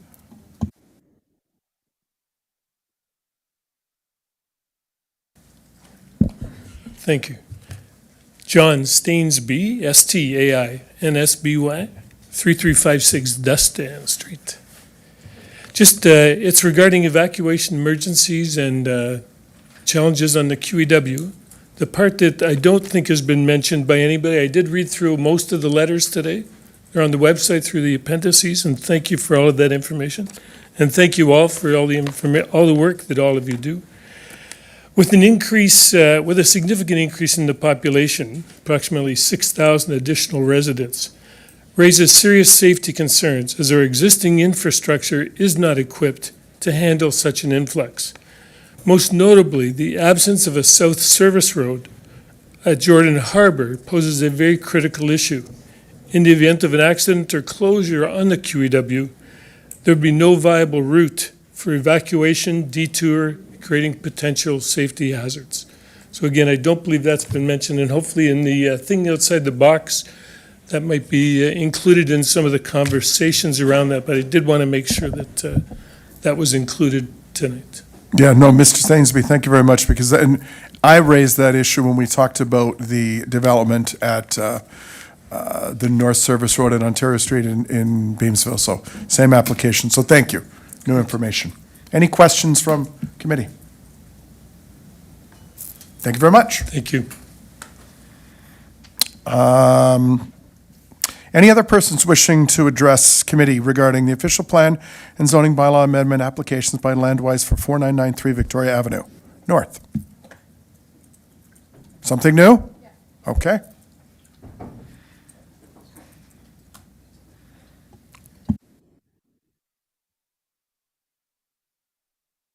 Hi, thank you. My name is Roseanne Kotzer. I'm new to the area. Our kids and grandkids live here. We are from Toronto, so we've lived in that density left, right, and center. Roseanne, what's your address? 3998 Victoria Avenue. Okay. Can you spell your last name? Kotzer. So we've left Toronto because of the density. We've lived in our neighborhood for 37 years, and what happens with this booming density in our pockets is there's the sense of community becomes declined. People are constantly moving. There are transient people moving into the neighborhood. We have a little school across the street from us where kids typically walked. Parents are driving them because of the increased traffic, people running stop signs. So I think one of the things that no one's talked about is quality of life for the residents. So I can respect that development has a job to do, and they're in it for what they're in it for. And I get it that the province has an agenda, but I really think that people need to look at the quality of life of people. I'm in healthcare too, and I think the mental health of people, so people who leave, I see in my neighborhood in Toronto, as people left for work in the morning, their day starts earlier, their evenings are later, they're not seeing their kids for as long, they're not seeing their spouses for as long. So I just think it adds to the chaos of people's lives, and the divorce rates go up. Kids aren't happy that they're running from program to program because they're in, and I get that this is not a probably large area with young children, but the quality of the lives of the people that live here, that are the tax-paying residents of that community, will have to deal with the traffic every day and the annoyance that they have to deal with living with all that's coming at them. Anyways, that's all I have to say. Thank you very much. Barbara, any questions from committee? Roseanne? No, thank you. Sorry. Oh, Councillor Brunet's got a question. Roseanne, can you come back? It's not addressed to the, no, okay. Yeah. Councillor, I think you're on mute. Nope, I haven't touched anything. No, not Oh. you, Roseanne. Okay, No, there it I is. had my hand up before this last delegate came to the microphone, sir, so it wasn't directed to this delegate per se. I had a question just to, all the delegations when she's done. I'm done. Through you, Chair. Thank you. Okay, but Councillor, it's not a back and forth to the delegations, right? No, I guess, so through you, Chair, I just thought it would be an opportunity for you or someone from the staff. A lot of these delegations have taken the time to come to the microphone and they've asked a series of very pertinent questions. So what is the next steps on how these delegates will hear from our staff and how their questions will be responded to? Mr. Bruder? Thank you, and through you, Mr. Chair. There's a couple of ways. I mean, obviously, it was indicated earlier, anybody that does have questions they want asked, maybe that weren't touched on during this process, can email staff directly, can submit their questions in writing. We will endeavor to respond as quickly as we can. Typically, what happens is, at this public meeting stage, it's an input gathering stage where we hear the questions, we hear the comments. Again, there's a little bit of dialogue, not a little bit, substantial dialogue that happens with the applicant group, internally with other staff, and then typically we would include a lot of those answers to the questions received in the subsequent staff recommendation report whenever that comes forward. But again, I'm sure that some of the questions will get posed to staff as well when we come to the information report that happens next. So all those things together, Mr. Chair. Sufficient, Councillor? Yeah, I think that's important that we, a lot of these people have taken the time to come here this evening. It's not something they normally do and might not be comfortable with it. And I just think there should be an expectation level on the next step. So I appreciate that opportunity from Mr. Bruder. Thank you, Chair. Yeah, and thank you, Councillor. And I'd like to remind everyone too, I mean, we went long in our previous meeting. So if you didn't have a chance to sign in with your name and address and all, please do it on your way out so you can become apprised of next steps in this and have the information get to you. So, any persons present wishing to address committee?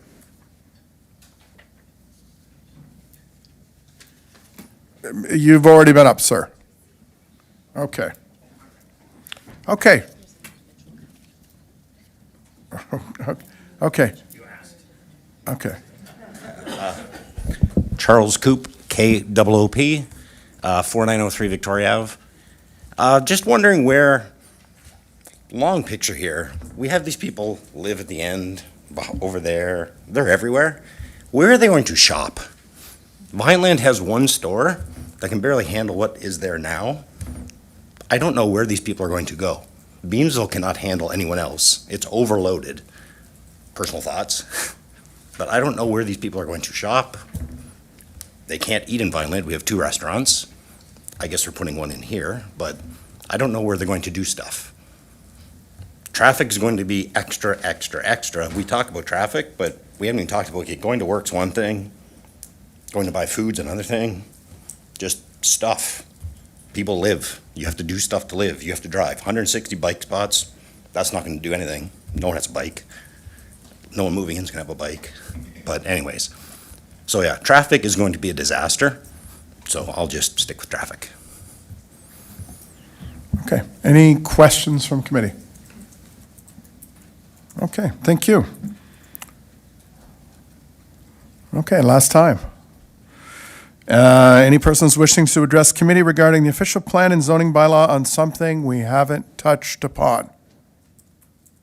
Okay, so thank you very much. The statutory public meeting for the official plan and zoning bylaw amendment applications by Landwise for 4933 Victoria Avenue North is now adjourned. So, before we go though, because now we're going to go to the staff report, so you don't want to miss this. So, in addition to the delegations, there is a written correspondence for consideration with respect to this item received from Barbara E. dated June 28, 2024, and Sharon Martin dated July 2nd, 2024. There being no further delegations or information for this item, I have a motion moved by Councillor Murray. Vice Chair Murray. The committee receive and file for information the following delegations and written correspondence regarding the official plan and zoning bylaw amendment applications by Landwise for 4933 Victoria Avenue North. Terry Johns, Landwise. Brandon Donnelly, Globazin. Ian Lindley, Crozier Engineering. Rick Zwiers, Barbara Eade, Janusz Derkash, Sharon Martin, Andrew Dooley, Darlene Horsley, John Stainsby, and Roseanne Kotzier. And Chair, we do have Charles Coop as well. That's affixed to that motion. You just can't see him. He's not scrolled down far enough. But there's Charles Coop as well. Okay. Okay. Motion? No problem. I'll open that vote, and that is open.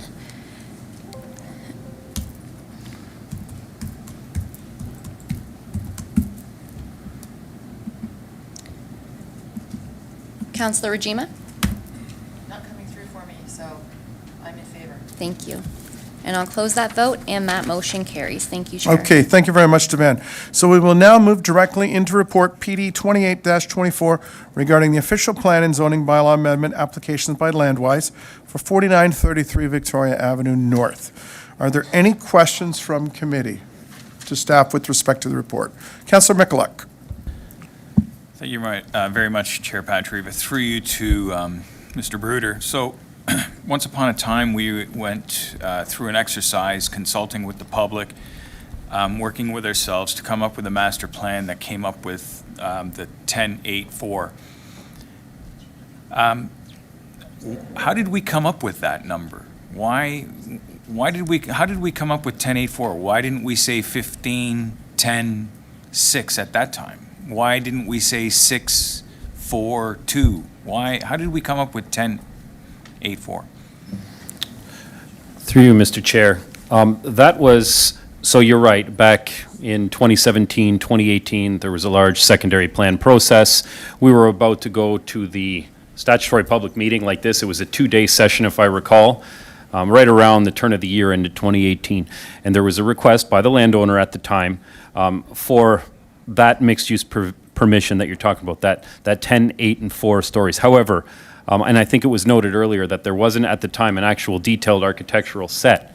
So at that time, there was consideration given to the locational context of the site, being where it is, being that it does have some buffer around it, and there was an opportunity to include that in the secondary plan. It was included, it was presented, but there's a caveat in that secondary plan that some of the studies, some of the ones that you see today, had to be undertaken from an urban design brief perspective, from a sun shadow analysis perspective, and the reason for that, and looking at other things within that urban design study. Angular plane analysis was talked about. That's where you look at kind of a 45-degree angular plane from the top of a proposed building downwards to see how it transitions to a lower density land use. All these things were included in the secondary plan policies as a requirement to reinforce. So while it says 10, 8, and 4, again, I think that was in response to providing some additional flexibility on site, but it doesn't negate the need for those studies, and it doesn't negate the need to look at other opportunities moving forward.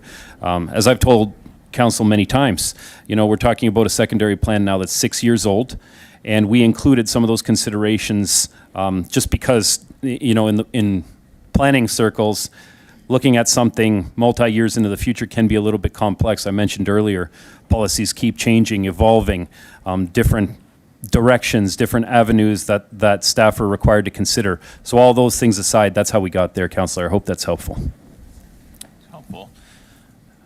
Another question, if I may. So, I'm just wondering, one of the things I've heard from residents of the area is that there's a lot of focus on what was going on to the east and not so much to the west. And I'm just wondering if we would have said at the time we're proposing a possibility of 15 stories, do we think that might have generated more attention from those residents? Did we get much feedback at that time from residents at the Victoria Shores area with respect to this possibility? Would they have, had they been Could they have been more notified? Did we notify them enough or at the time? Through you, Mr. Chair, I mean, I don't want to speculate in terms of what the reaction could have been if the proposal was for more stories. I think, generally speaking, there wasn't a lot of comments that we received at the time. Again, it was something that was communicated verbally. It was within presentations at the public meeting stage, at the recommendation report stage. It was written explicitly in the staff reports. From a notification perspective, again, as these secondary plans, which are large and complex, unfold and the process is ongoing, there are things that change along the way. We endeavored to include those when we were bringing things forward to the public. But again, do I think, if there was more density or height proposed at the time, could it have created more attention? It's a possibility, but I don't know for sure. Well, I guess we'll never know. Another question, last question, that's my third. In terms of servicing for this area, any estimation as to when the feasibility of servicing, the realistic ability to service a site of this size would occur, or it could be possible? Through you, Mr. Chair, this is something, again, that goes way back in our planning and our long-term strategic analysis of the whole secondary plan area. We looked at it from a sanitary perspective, again, with the upgrades that are coming for the Laurie Street pumping station that will accommodate this development. From the water services perspective, I know there's been a hydrant flow test in the area already, which confirms there's adequate capacity there from a water perspective. And then from a stormwater perspective, there is an existing stormwater drainage pipe in Victoria that this would be feeding into.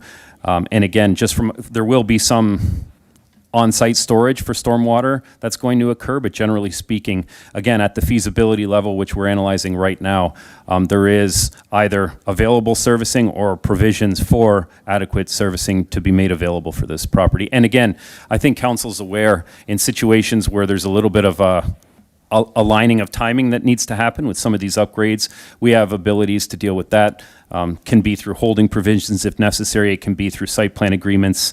All tools that we've implemented in the past to make sure everything lines up appropriately. Okay, thank you. Thank you very much, Councillor McCulloch. Councillor Renchima. Thank you, Chair Patriva. I have 3 questions. I don't know if you can hear me. Let me move the mic closer. One question is, the last gentleman that was up had a question about shopping. Can staff outline what's proposed for the Prudhome's development in terms of commercial uses, please? Through you, Mr. Chair, I think that's a good point to raise. I think some of the comments, when you look at things as they are today versus what they're going to be as development occurs over time, you've got a couple areas. First of all, you're right with respect to the greater subdivision area to the east, the larger vacant lands. There are provisions in there for a wide range of commercial and retail land uses. Could even include some boutique grocery stores in the future. But again, a lot of these types of establishments are driven by, and nobody likes to hear it, is population, more residents. So there has to be a demand to attract these types of uses. But from a land use perspective, what we can do is make allowances for those, which we have. I heard comments too that there isn't even a lot of places to eat, to dine in Vineland, which is true.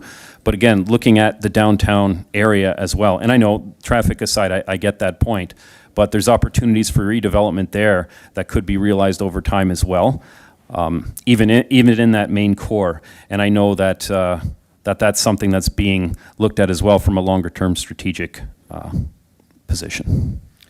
So my understanding is that there are areas that have been zoned and pre-thought out for commercial uses, such as a grocery store in Prudhome's. There's no guarantee what's going to happen in the long run, but that's the plan. And again, you said if you have the people living there, they're going to need a place to shop. So hopefully it's supportable from somebody's perspective who wants to establish a store there. So that's the hope. The question that we heard about overflow parking on existing streets. One of the delegates said, is there a possibility of restricting it to just existing residents? That's not my question, although that would be great if you would address that. But I know, for example, in certain areas of Hamilton, for example, you can't park on the street for any longer than an hour on certain streets. Other streets you can't. Have we looked into something like that to to minimize on-street parking from impacts of on-street parking from neighboring developments, or what would be a possible strategy to lessen impacts? Through you, Mr. Chair, I think there could be a combination. It's something we're going to continue to look at. Obviously, we've heard that a few times tonight, and it's something we're going to be delving into, looking at this particular neighborhood, the Victoria Shores neighborhood, and how there's substantial development proposed on either side. Maybe there is some type of permit system. Maybe there's reduced hours parking at certain times, or a combination of things. I don't have an exact answer for you right now, but the answer that I can give you is that we are going to look at all options available, because I do appreciate the comment. And just generally speaking with parking, it's always a little bit of a balancing act. On one hand, you have justifications and studies that are provided that give you, what the parking ratio should be. Then you have, you look at the community as a whole, you look at the feedback you get from the residents, and you work out the best solution possible. And that's something we're going to endeavor to do as well. Thank you.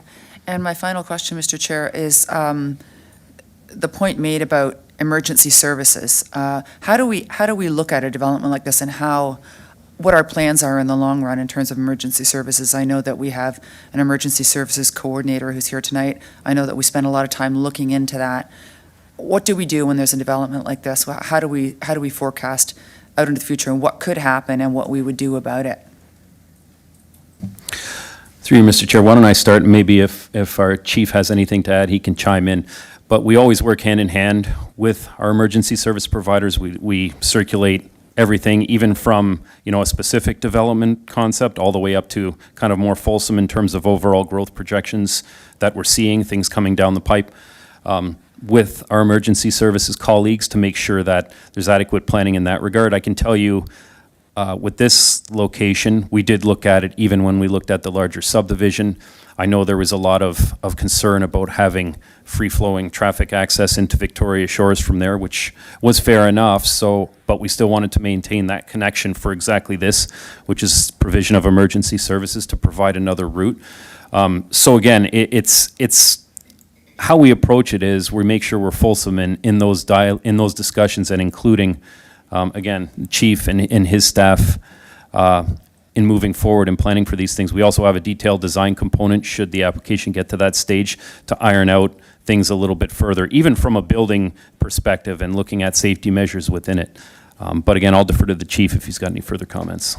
And I just want to add a little bit of clarification to that. I'm not only thinking of ambulances and fire trucks being able to get in and out of this particular development and neighboring developments, but a large-scale potential accident, for example, a spill on the QEW or a big fire, all the worst things you could imagine. How do we look at that, and how do we forecast for something like that? Thank you. Thank you. Through you, Mr. Chair. So, thank you, Councillor. Essentially, there are two issues you've raised. The first is access into the development itself, and as Director of Planning has indicated, fire does work quite closely with planning and our other departments to ensure that the fire safety features are addressed and things of that nature. A lot of these issues are addressed at the more detailed design stage, and I can assure you that they will be in this case as well.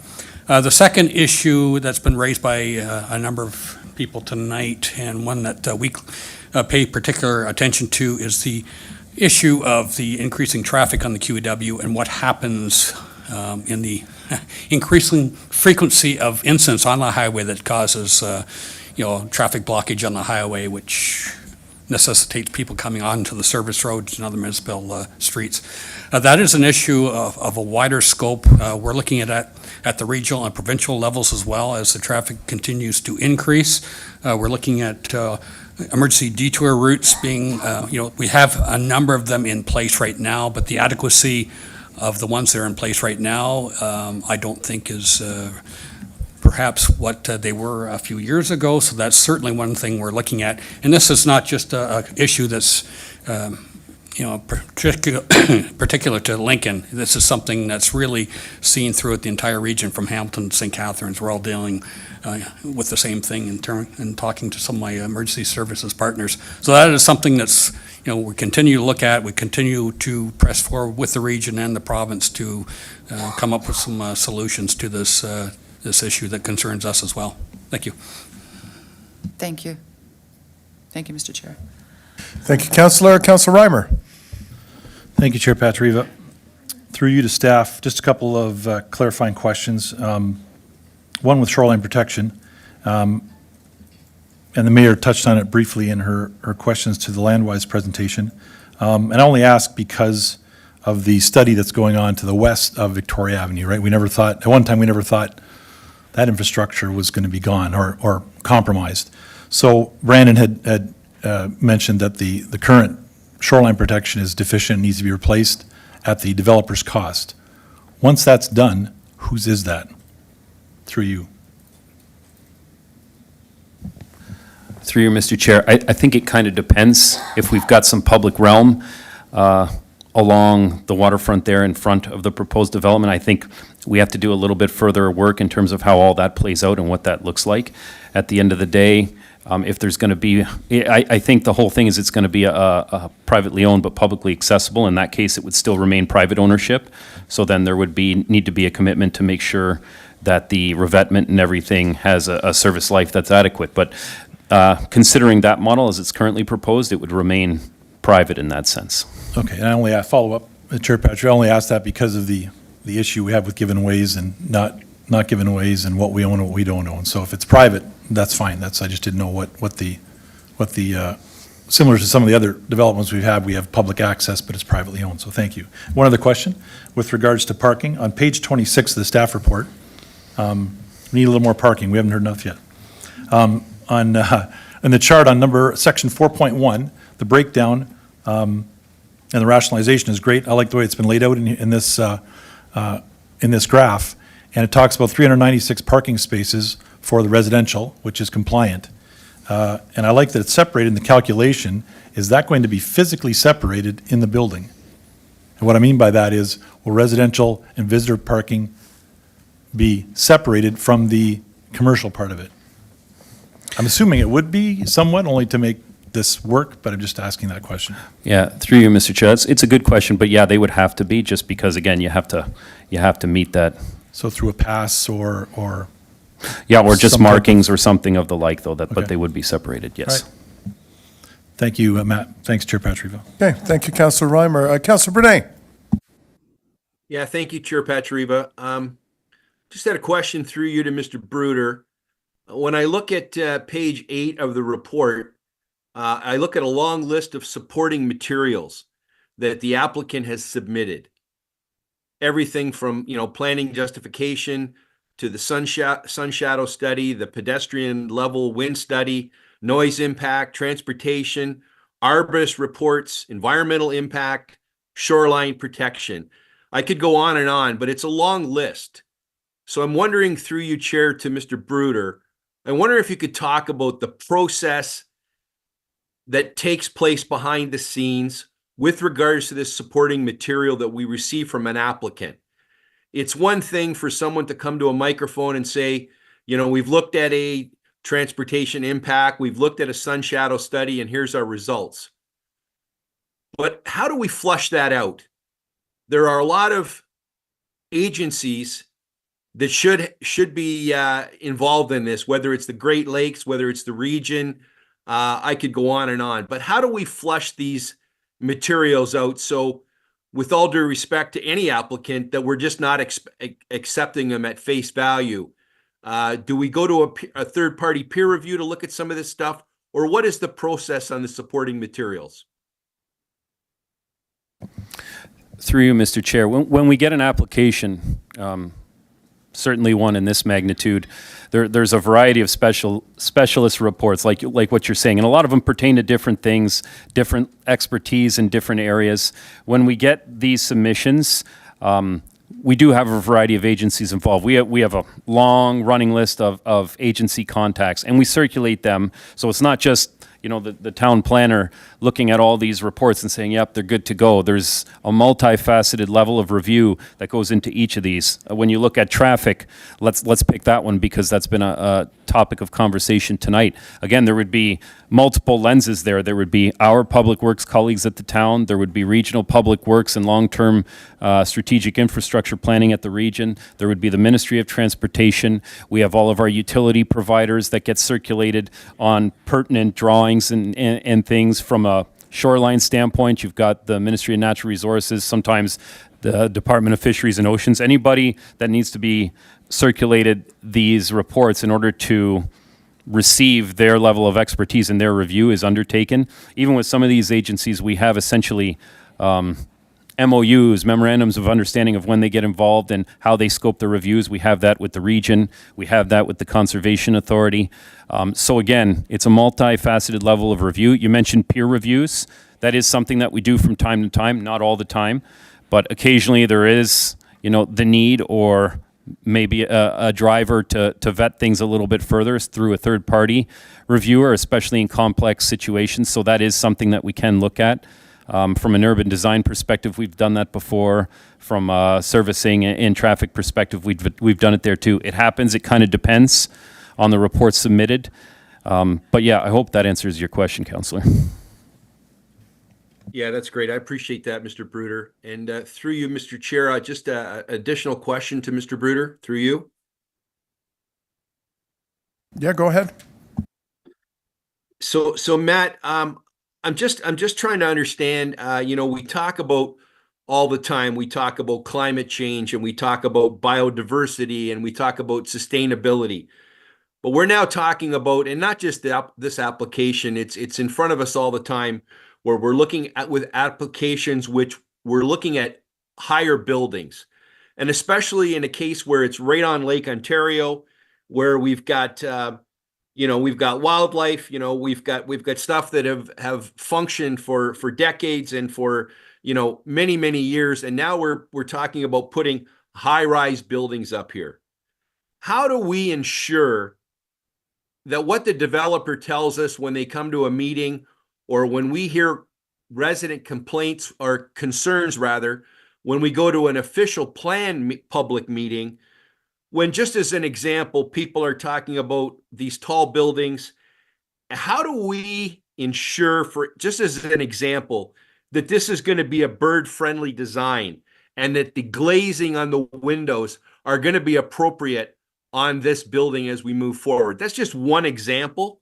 I could throw many out there, but what is the process to ensure that what an applicant tells us is actually going to come to fruition 3-5 years down the road? Through you, Mr. Chair, I think it starts by evaluating what it is that the site has to offer from a natural environment or from a habitat perspective. In this case, that's why you scope an environmental impact study that really looks at what's existing, and it takes what the proposed development consists of, and then it provides mitigation measures. And again, that's something that we often work collectively with our regional colleagues on, that environmental impact studies. They have environmental planners and environmental technicians on staff that are able to review these carefully and essentially vet some of the mitigation measures. You mentioned a few when it comes to glazing, bird-friendly glazing. That's a common mitigation measure for a building of more height. I did want to note just on the height, when you look at some of these buildings, I think, the initial reaction is that it's a big building for the site and it's way up and there could be potential impacts. But if you look at it from a servicing perspective and from an overall land use perspective and making more efficient use of land, especially here where this site used to be more of an industrial nature, there is an ability for some mitigation just by virtue of efficient utilization of these sites rather than a site, that may be a little more conducive to critical wildlife habitat. But regardless, I think to your point, there's obviously a few options to consider. Here we've got a creek on the east side. We've got a wooded area. I think you heard in terms of, some of those lands being conveyed to the town for better preservation. So a lot of these conversations happen, but really how the whole process for how we hold the feet to the fire, so to speak, to make sure the critical elements are protected is just that. We scope out what's there, what's happening, and based on that, what needs to be done to protect those resources identified. Thank you, Mr. Bruder. Thank you, Chair, for the opportunity. Thank you, Councillor Bernay. Mayor Easton. Thank you very much, Mr. Chairman. Where is Barbara? Barbara. Well, I can't remember the name of the gentleman that was the leader of the group during the Prud'hom's discussion, but I really feel quite reassured by the presentation that you made this evening, because Mayor Easton, we're asking questions to the staff report, right? And so I want you to know that your questions, your comments have led to a number of questions because of the thoughtfulness of them. Thank you, Mr. Chairman. This plan will be redrawn. It's an active process. And Mr. Chairman, I'm reassured by the positions that Mr. Bruder is taking this evening, and I want to ask him questions about Appendix 1 of the report. I can't remember the number of questions, but I think there's something like 50 questions in this report that came from Victoria Shores. There's nothing, there's exactly 50 questions. So the answers are all there, and in some cases, it appears as though there may be some changes to the question. This is the crux of my, or the focus of my inquiry. How much of this information, Mr. Bruder, do you anticipate will change as a result of this public meeting tonight? And will they have to be asked again, or will someone take it on to automatically change them and then resubmit them to Barbara and her team? Through you, Mr. Chair, I don't want to presuppose what the potential refinement or changes to the plan might be following this meeting. That, again, that's discussions that will continue to happen afterwards. But overall, from a general perspective, I think a lot of the answers that are provided in those questions will remain the same. Some of them relating to market conditions, some of them related to the hotel use and the purpose of it, some of them related to the built form, just generally speaking. I think a lot of those will remain consistent. There will be some, I can anticipate some differences, even from a servicing perspective. I think a lot of the answers will remain the same, but you bring up a good point in that rather than waiting and having somebody ask what the changes will be, staff will definitely have a look at those questions and proactively update them as needed. Okay, I'm not suggesting, Mr. Chairman, that we keep adding to the workload, but there is there's a level of trust that we've been operating with here around this process of public consultation. And because we're confronted with so many changes at the provincial level, I think it's fair to say that we need to make sure that the public know what they can expect in the future. Mr. Chairman, how do you want the issue to be handled around consultations that have taken place with companies like Sobeys, advising them of what the workload, of what the population levels are going to be like? Not just for Vineland, or not just for Beamsville, but Vineland proper, as well as this area. Okay. You know what? Why don't we ask our CAO to comment on that? Thank you. Through you, Mr. Chair, to Mayor Easton. Those conversations are ongoing. Mayor Easton, if you're asking, are we comfortable sharing some of those confidential conversations with the public right now? I would suggest that I'm not sure Sobeys is comfortable with us sharing some of that information with them on their thresholds, but I think it's both comfortable, accurate, and appropriate to suggest we're having regular conversations with all of our grocery operators in the community. To the gentleman who highlighted that we don't have establishments here, we don't have restaurants, those conversations are happening on a regular basis. Some Sobeys proactively lead, some we share with. I know from our planning staff's perspective, they're sharing those numbers, again, not just with local businesses and large organizations, but with school boards and other institutions that are often asking and seeking that information, as is the region. I don't know if Director Deanne has anything further to add, but he's also having conversations with similar business owners as it relates specifically to that. But to your question around Sobeys, I'm probably not personally at liberty to suggest those conversations and the details of those, but rest assured they are looking at the facilities in Vineland as well as other smaller subsidiaries that they operate, both to include within the broader Prudhome's precinct and to look at expansions at current facilities in the community. Okay, Mr. Chairman, that's useful. And another question then for the CAO. It would be useful, and would you consider including those messages as well as the work that's being done around family doctors offices, and urgent care centers? Through you, Mr. Chair, to the Mayor. I was just pulling up the 50 questions that the Victoria Shore residents had shared with us and some of our answers, and a lot of those questions aren't specific planning questions. A lot of the questions do focus on things like this. Where are people going to shop? What are some of the heritage issues in the community? What do you think of this and that? I think there's an ability for us to put this information online, include it in subsequent reports, continue to communicate to the group that has reached out to us, and to include in there, I think, items like you suggested, Mayor.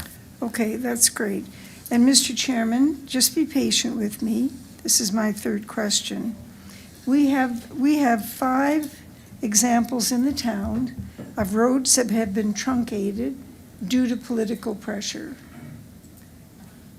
I think it's important for those who are here this evening to know that those decisions have been made because of political pressure. And they include Park Avenue and West Avenue, they include Gibson Street, they include Fairgrounds Road, and they include access to Prudhome's, which, by the way, is to be closed during the build-out. So we've already passed 10 years, almost 8 to 10 years since that. So let's just make sure in the report, it's my question to the CAO, to ensure that the issue of access roads doesn't get lost in this whole application process because of the problems that occur 20 years down the road. And I think this is an important factor because we talk about this on a regular basis, but people seem to forget that part of the problems that we're having occur because we capitulate, because it becomes very uncomfortable. So, Mr. CAO, through the chair to you, can we ensure that there is some appropriate way to address this in the final report? Through you, Mr. Chair, to Mayor Easton, I think the simple answer is, or the quickest answer is yes, Your Worship. I think there's ways that we can ensure that that's communicated out there. I don't want anyone to leave here thinking when we think of Victoria Shores and we think of the Prudhome connection that we're changing anything there. That is vehicular restricted. It is just pedestrian access. Now, I know Chief Hudson and I were chatting before this meeting and during this meeting even about the emergency access that we have into Victoria Shores, should it be required from Prudhome's and vice versa. So definitely there's a lot of questions on emergency access. Those are things that we can endeavor to, I think, create more clarity on moving forward. Okay, that's excellent. And Mr. Chairman, I just wanted to say to everyone who attended tonight, what a great job. This has been a really excellent meeting. And I think the questions that have been asked and the positions taken are very healthy positions, very useful to the consultants. And progress has been made and more progress will be made. Thank you. Yep. Thank you very much, Worship. Councillor Michalak. Thank you very much. Last questions, and appreciate the second, the opportunity. Through you to planning or to the CAO or anyone, has community services been engaged as far as parks We're going to have possibly 400 new residences, and they're going to want to do something. They're going to want to play pickleball. They're going to want to do stuff. Have we considered, to the east, we've talked about, the development that will occur there, and we'll be reliant on that hoped-for park along the lake. But how does this all work as far as, what are 400 new residents going to do in the town of Lincoln or Vineland area? I see that Mrs. McKay is online, so Shannon, would you like to respond to Councillor Michalak? Thank you, Chair. Through you to the councillor. So we have been engaged, but at a very high level of the application. So looking at more specific site plan, stuff that has come forward, the potentially publicly owned private or privately owned public available space. We've been able to comment on that with the planning department, but we haven't looked at the longer term strategic, what does this mean? That falls under our bigger Parks and Rec and Culture Master Plan. So considering the recommendations and the growth, which were all considered when we did our plan back in 2019, those recommendations that are in that current plan are still very valid. And recognizing that indoor amenities are needed more to the east are considerations that we're always very much aware of. But this specific development doesn't change those. Okay, so just to clarify, so what would these 400 residents, what parks would they rely on should this be built in 3 or 4 years? Depending on, through the chair to the councillor, depending on exact timing, I mean, there is a plan for a Prudhomme's waterfront park. Those specific amenities and development and needs have not yet been considered until development is more underway. They would be relying on existing parks within the town of Lincoln. Okay. Thank you. Through you, Mr. Chair, I think the only addition that I would make, and Councillor Michalak will recall because it is in his ward, and Councillor Murray's, and that is Jordan Lyons Park and the broader conversation we've been having. Director McKay could provide you the details much better than I, but there's different types of classification for parks. There's different types of recreational amenities we look at. So we talked about POPs, which is just publicly owned and public spaces that we'll look at, I think, very specific to this development, Councillor. We highlighted the waterfront park as part of the larger Prudhomme's precinct. But then if I think about some of the recreational opportunities and some of the plans we have for Jordan Lyons Park, that's also something that we'll be looking at. Not to mention the trails in that particular area. So more to come on that. Thank you very much, Mr. Karkopoulos, Councillor Michalak. Vice Chair Murray, a couple questions to staff, if I may. Okay, you're lovely. Thank you. To Mr. Bruder, Matt, in one of the undercurrents, and we always see, and it came through in the questions, not the questions, but the emails and that we received. The fear of taxes going up to cover development. Can you speak about that? Like, that's why we have DCs, and development pays for development, and upgrading to the road infrastructure and things like that?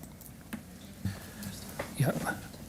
Through you, Madam Vice Chair, to the councillor, that's exactly right. We look at what's required. We look at all the growth in the pipeline. Then we look at what projects, what upgrades are needed from an infrastructure perspective to service that development. And then that all goes into a calculation on how we formulate our development charges, which are charged for new developments on a per unit basis for residential, on a floor area basis for non-residential uses. And the intention of that is so the existing taxpayer doesn't have to pay for those upgrades that are associated specifically with the growth. Terrific. And question number 2, if I may. On page 17 of the report, we talk about storm drainage and how there's going to be some on-site storage. Councilor Bernay had alluded to it about climate change and things like that. Underground storage tanks. I really like the fact that the development is contemplating permeable pavers, bioretention area, a green roof. Is there any way that we could encourage them, rather than the underground storage tanks, to look at, the Silva cells that we envisioned for Jordan Village, or the new technology that we use there on 19th and Main Street to possibly provide irrigation to the plants and trees and that they're going to be putting on the site, right? Rather than just having it underground and slowly released.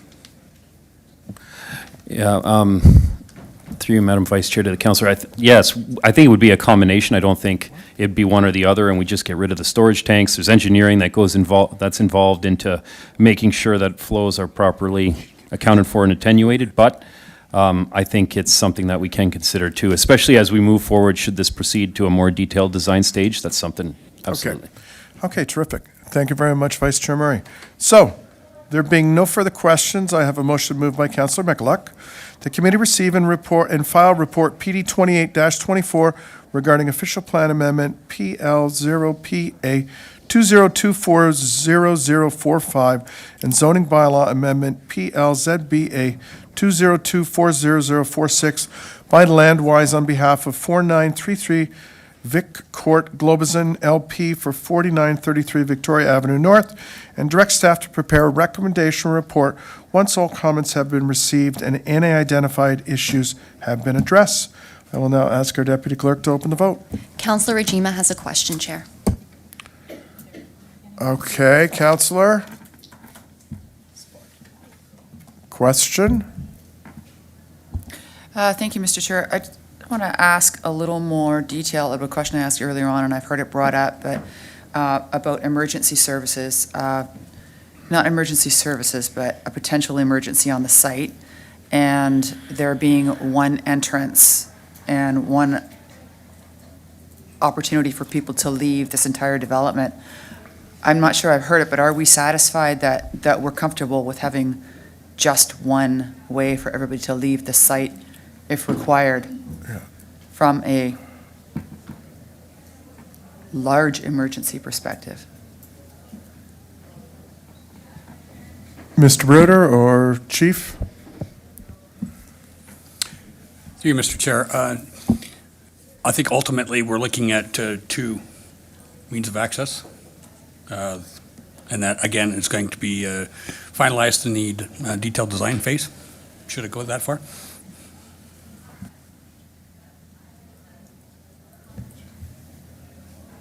We are? Thank you. Yeah. Okay.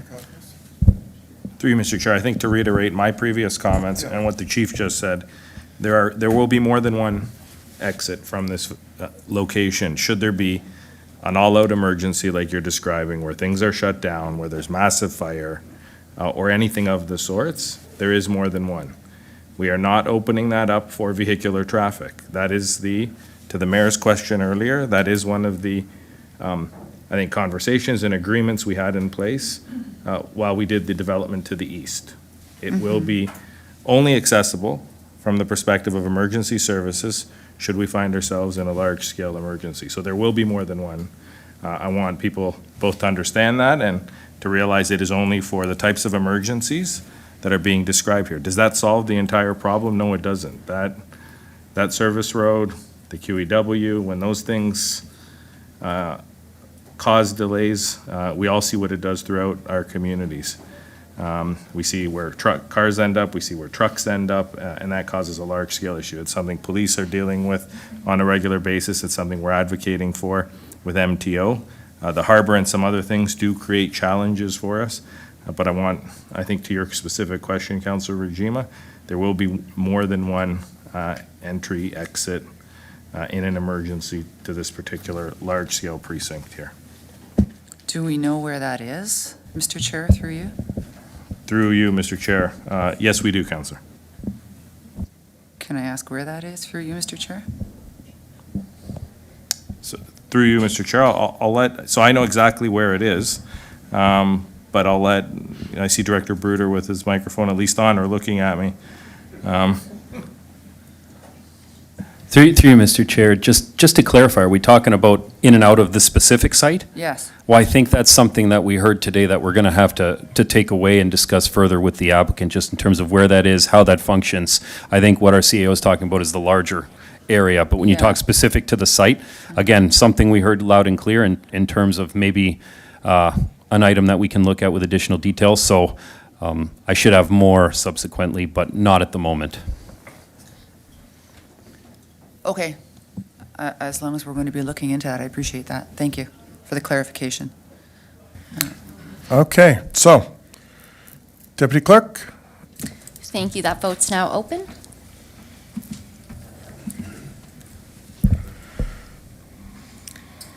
Councillor Rajima?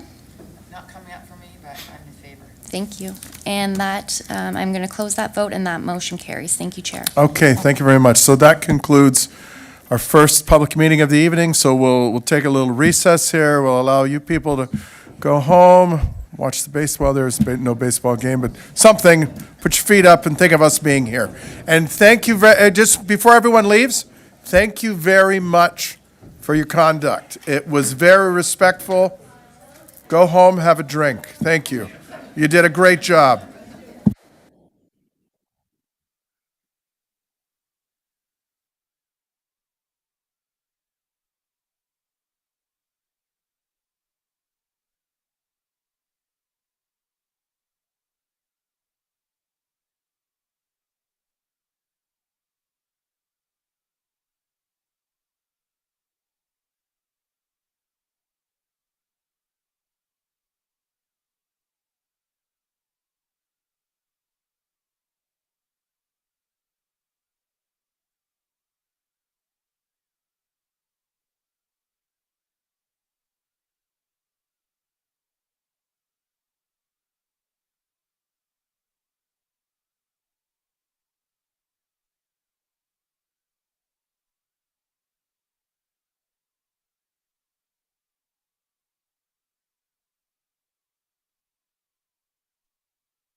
Okay.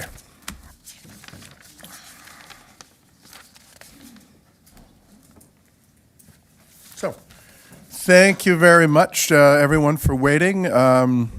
Public meetings, unfortunately, we don't know how long they're going to take.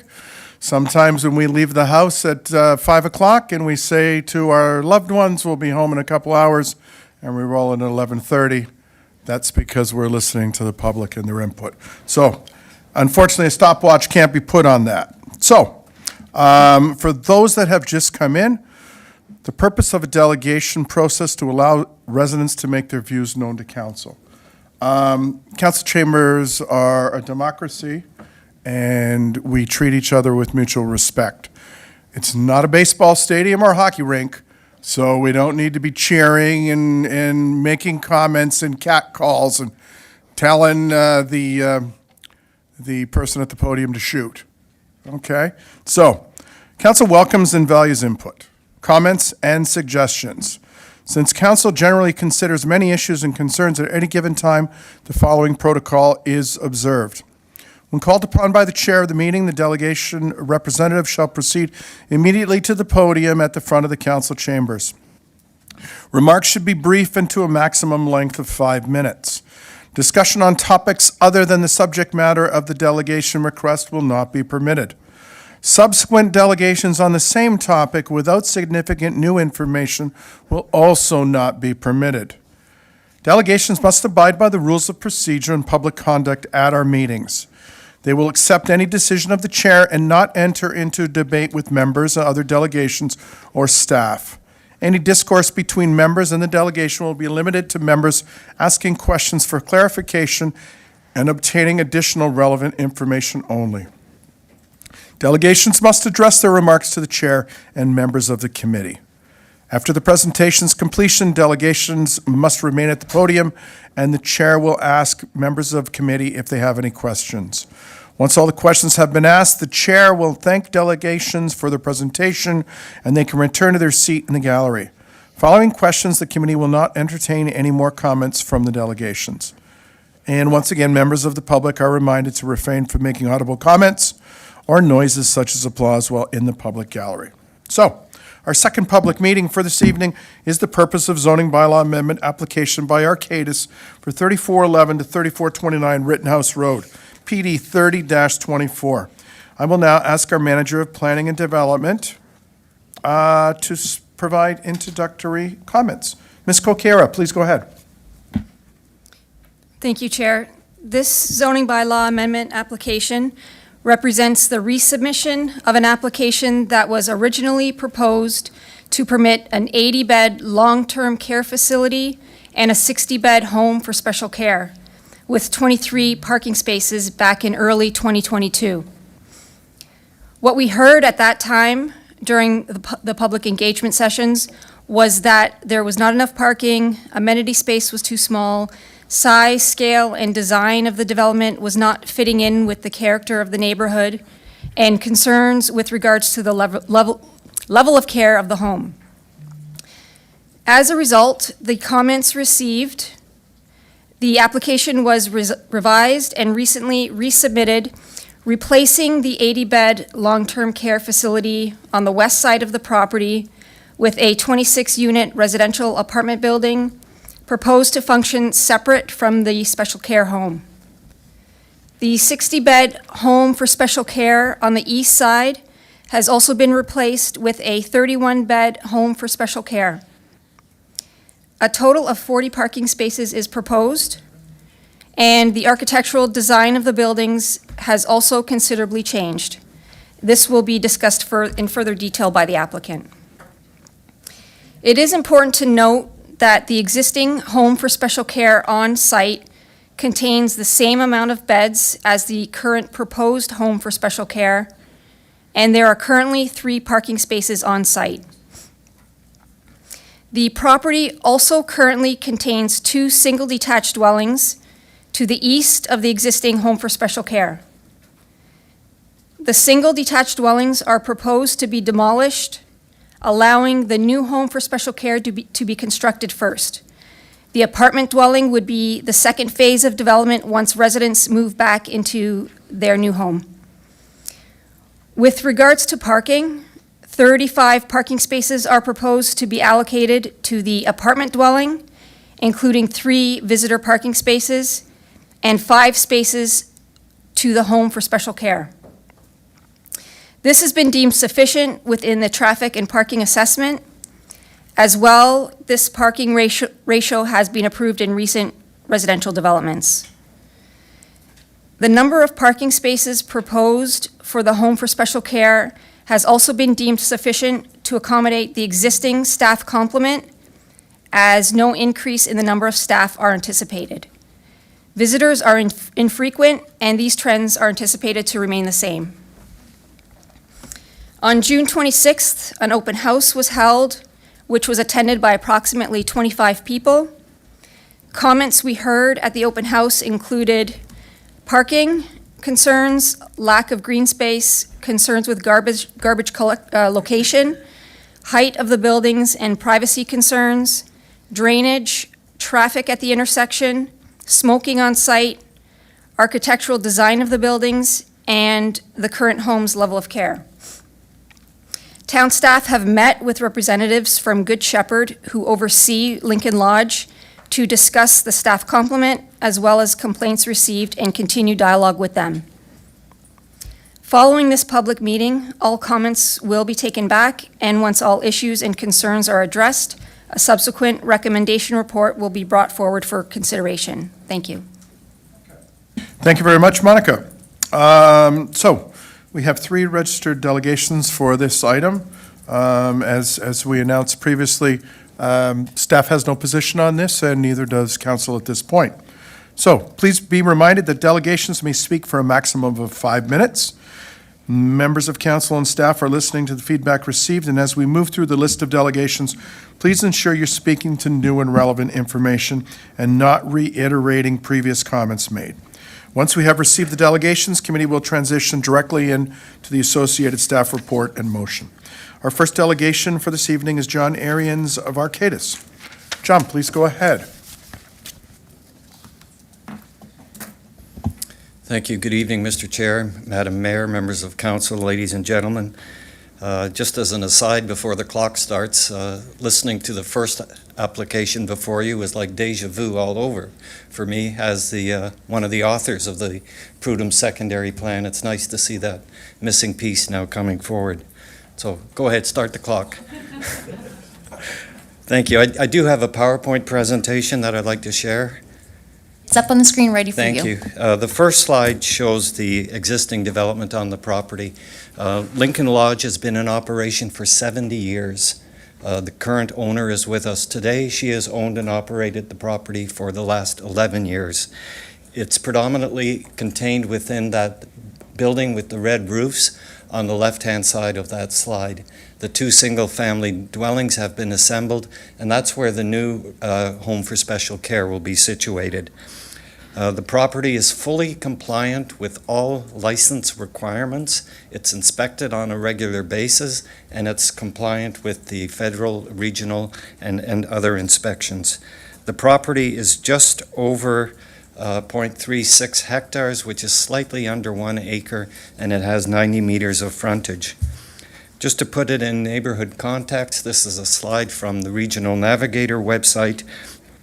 Our north interface is a parking lot for Cherry Hill Community Center, the side of a 4-story apartment building, and a parking lot associated with the existing church. To the west, east, and south is an established low-density residential neighborhood. Rittenhouse Road, as you can see on this photograph, was recently reconstructed. Traffic calming measures have been put in place, which will help with the traffic flow. As Monica indicated, this was the original proposal that was before you about 1.5 years ago. It included an 80-bed nursing home on the left-hand side, connected by a porte cochere, which accommodated a driveway into the interior, to a new residential care facility containing 60 beds. At the time, everything was connected and contained within a 4-story building, which resembled more or less a 3-story building because of the mansard roof. We heard loud and clear from the residents that that was simply too intense of a development. These are some of the concerns that were raised at the first public meeting, dealing with compatibility, parking, traffic, the functionality of the site, the lack of outdoor amenity space, emergency services. There was also a lot of operational concerns, and I think a lot of the operational concerns stem from the fact that this is a 70-year-old facility desperately in need of repair and rebuilding, and a more modern facility will address a lot of those operational concerns. So this is the revised proposal that's, before you today. The existing residential care facility will be replaced with a 26-unit apartment building, which will likely be condominium. It has a 2-story component on the west portion, transitioning to a 3-story component in the middle. We have the driveway in approximately the same location, and then a freestanding residential care facility. The existing facility on site has 31 beds. The proposed new facility will have 31 beds. So there is no net increase in the residential care component. The architects have prepared some visual renderings of the property. This is what's shown on this slide. Different perspectives along Rittenhouse Street. You can see that both buildings are tied together architecturally, same similar style. And I apologize to the residents who attended the open house two weeks ago. We did not have the architectural drawings for the residential care facility available. That was by a different architect, and we were able to resolve the conflicts between the architects. We were able to exchange drawings, and we now have the group home shown on these renderings as well. What's important to note on the bottom of the slide before you today is that the RM2 zone, which is what we're asking for, has a maximum height of 13 meters. And you can see that the 3-story apartment building complies with the 13 meters, and as well, the group home will comply with 13-meter heights, even though it's 4 stories. Those floors will be slightly compressed as opposed to the residential, where they will have higher ceilings. And of course, the mechanical penthouse that we talked about in the previous application exceeds the height, but that's a permitted exception. So we still heard additional concerns at the open house. Again, compatibility, parking, traffic, how the site functions. And a lot of the concerns over site functionality have been addressed by this revised proposal. We have outdoor amenity space that's going to be fenced and properly controlled. We've reduced the architectural scale, and the operational components will be addressed as well. So I will quickly go through some of the compatibility slides. Again, this shows the interface to the north, the parking lots that are there, the apartment building that's there. There are no balconies on that apartment building. So really the north interface, which is where the outdoor amenity space is, will be a compatible use. There are no sensitive uses directly overlooking. Parking supply was a concern. Let me just go back. With respect to the group home, 5 parking spots are proposed. Now, your zoning bylaw requires more because typically those residents would have vehicles, but none of these 31 residents have driver's licenses or vehicles. So our parking assessment said 3 parking spaces are sufficient, but we're actually providing 5. So we do have more parking that our own traffic experts are showing. There's no increase in staff required because we have the 31 today and we'll have the 31 tomorrow. And visitors are there for very short periods of time.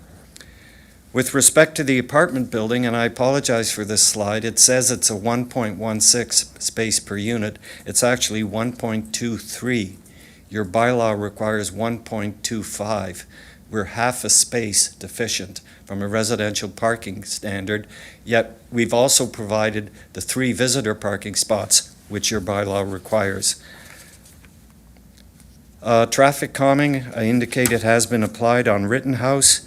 From an operational point of view, the residential care facility will function much better. It'll result in a more modern building with appropriate security control, cameras, ID controls, mag locks on doors, things of that nature. The building will have a barber shop, it'll have a convenience outlet, it'll have a doctor's office, all for these residents to take advantage of. The smoking area has been moved to the back. It will be totally fenced. There are meetings every week to discuss community aspects, and recreational activities are now going to be planned on a daily basis rather than being limited to the outdated facilities that was there. So from an overall planning perspective, it's consistent with provincial and regional plans and documents. Regional comments were received today. There's no objection from the region. It's viable from a technical aspect. Your official plan talks about providing housing for all residents, including residential care facilities. We have a compatible interface with our neighborhood. We're well supported by existing infrastructure. And really, it provides us with an opportunity to provide much better accommodation for these residents. Those are my submissions, and I welcome any questions, sir. Thank you very much, Mr. Arians. Any questions to the delegation? Councillor Timmers. Thank you, Chair. Excuse me. Just to your last point, you mentioned a convenience store and a doctor's office and 3 parking spaces. So all these folks that are going to maybe come, like external residents might come to those? Or is that only for the people who live in the care home? So through the chair, it's only for the people in the care home. It's providing additional in-house services directly for them, so that a doctor can come and visit, and they have facilities right there, for those consultations, as opposed to the general public coming here. It's purely for those residents. Okay, well, however, the doctors or the people running the store, or running whatever, are going to need to put their car somewhere. So, again, our studies show 3 spaces are necessary to accommodate staff and the odd visitors. We're actually providing 5, so we do have 2 extra spaces. So should an employee from the store, it could be just a simple tuck shop. Like a lot of these apartment buildings have a very small retail outlet. It's not like a Max Milk or anything like that. Right. It's very, for day-to-day needs that these folks require. Okay, through you, Chair. So I'm very familiar with this location as I grew up in the area. I remember it from 60 years ago, or almost 60 years ago. Anyway, there's the terms being thrown around. It's long-term care, it's a group home, it's a special care home. Do you have that information? What exactly is it? Through the chair, my understanding is it's a home for special care. Special care I call it a group home because that's what I'm familiar with, having written zoning bylaws, and typically that's what I would call it. The long-term care would have been a nursing home. That was part of the original proposal, which has been abandoned and replaced with this little modest apartment building. Okay, all right. I do remember when it was a nursing home. So as far as the building, to me, I think people would agree that we need a new special care home. The building, it would be good to have a new facility. However, from the information here, I'm seeing there will be no staff increase. The staff ratio would continue at 2 staff to 31 residents. So I have a lot of concerns around that. I know this is outside of the presentation, but I wanted to make those comments, and I'm sure we're going to hear some comments tonight. So I'll leave it at that, Chair. Thank you. Mr. Chair, if I could just briefly comment that the current operation is 31 beds, and it functions quite well with the existing staff complement. The licensees are satisfied with the operations and the staffing. It's fully compliant with existing regulations. So from that standpoint, if we're not increasing the capacity, we don't really need to increase the staffing. Okay, Councillor Renshima. Thank you, Mr. Chair, and through you. Okay, I was going to ask, so currently all the residents, or none of the residents drive. Could that potentially change based on your knowledge? Based on my knowledge, it won't change. It's this type of resident that, needs day-to-day assistance in living. Mhm. They don't qualify for driver's licenses, they don't own vehicles. That will not change. Okay, thank you. And I have another question through you, Mr. Chair. The apartment building, it's referred to as apartment building in the report. When I see apartment, I think of rentals, which I get happy about. Did I hear you say earlier on, it's not proposed to be a rental building? So from a planning perspective, we deal with land uses, and this is an apartment building. Yeah. The tenure will likely be condominium, not Mhm. rental. So it will be market-driven condominium, but it is an apartment building in my mind. Was there consideration through you, Mr. Chair, of a rental component and a, Not at this scale, no. It's a very small little boutique type of building, which really does lends itself to a village-type setting like we have in Vineland. So I think a small little boutique building like that just fits in perfectly with the Vineland community and is appropriate as an ownership building rather than rental. Keep in mind, purchasers may decide that they want to rent their unit and not live in it themselves, so that's always a possibility. it is? Okay, thank you. Okay, thank you, Councilor Wrenchma. Mayor Easton. Thank you very much, Mr. Chairman. Mr. Chairman, since Mr. Arians brought up the issue of licensees and oversight and accreditation, I'm asking your permission to ask a question around that. It's not part of the planning process, but it was part of his presentation. I will grant you that leeway, Your Worship. Thank you. I don't want to get myself into any more trouble. Okay, thank you very much, John. Good to see you again. You mentioned the Good Shepherd. Are they the licensee? That's correct, yes. Okay, and what does that mean? That means they are the ones who refer the clients, the residents, to the facility. They monitor the care that's given. They have certain standards and license requirements that have to be adhered to. They are the overseer of this facility.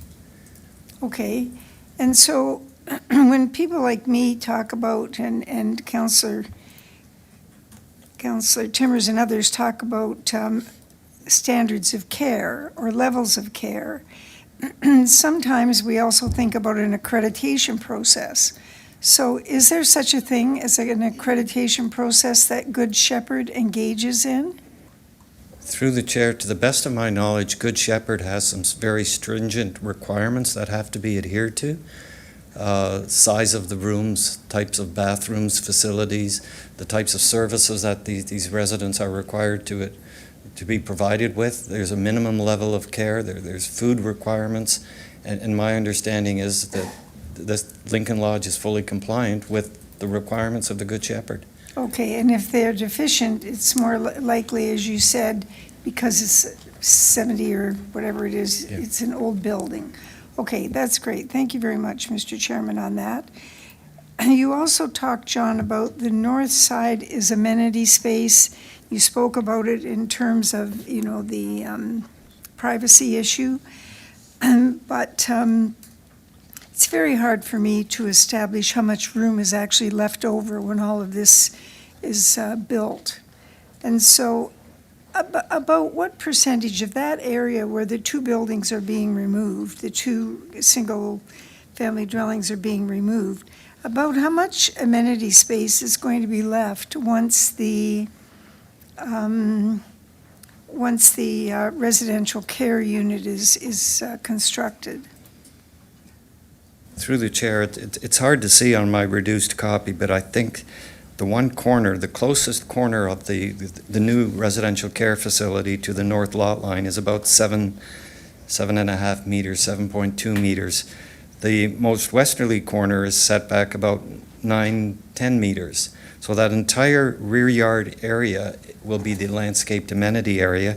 And I believe just looking at the proposed lot for the residential care facility, our lot coverage is around 30%, leaving the balance for the driveway, the parking, and the landscaped area.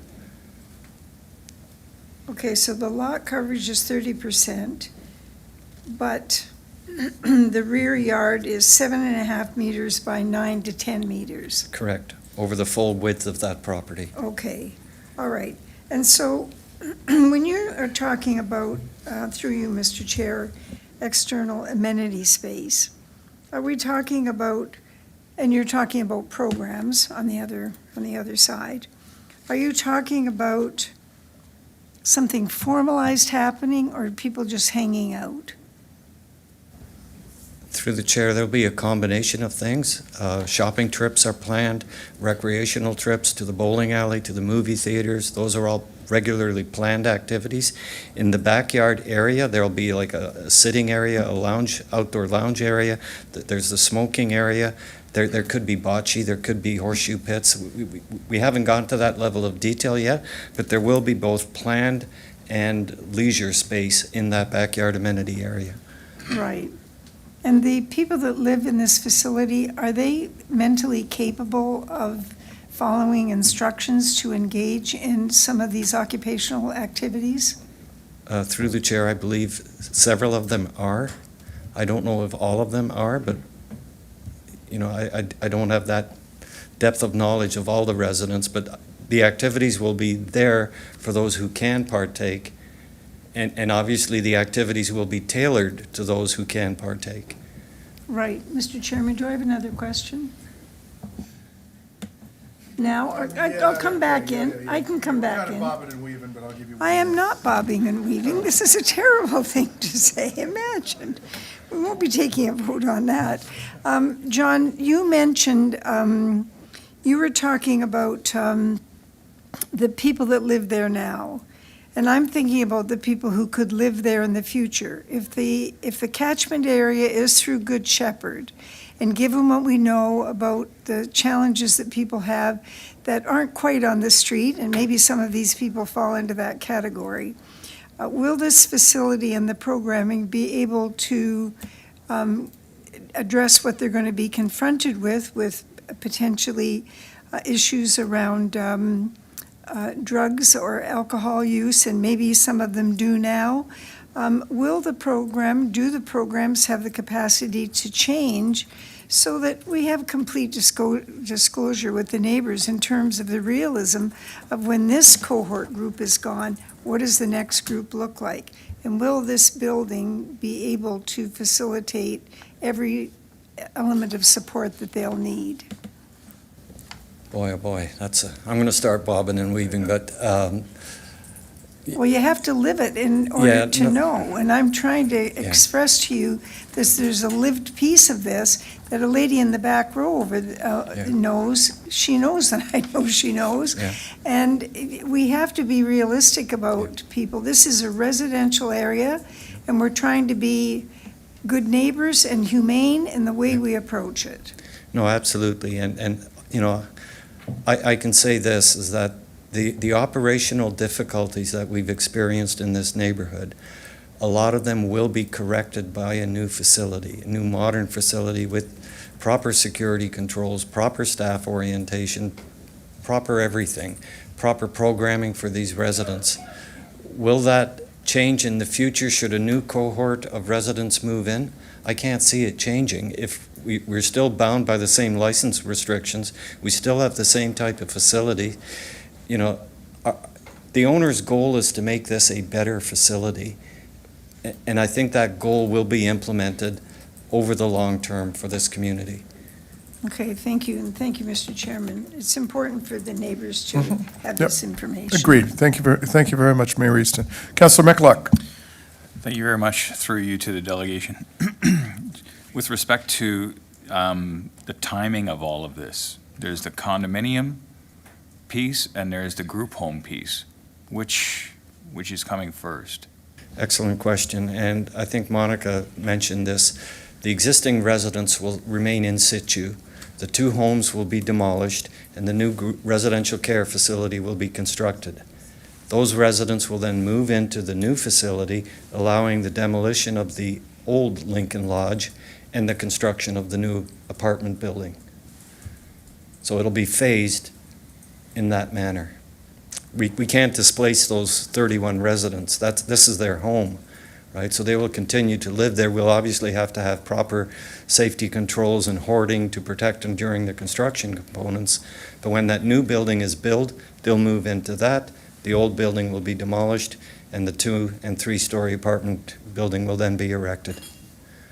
Okay. And then another question with respect to regulation. Does the Ministry of Housing have expectations on the amount of green space that a group home is to have? I'm just thinking there's 31 potential residents.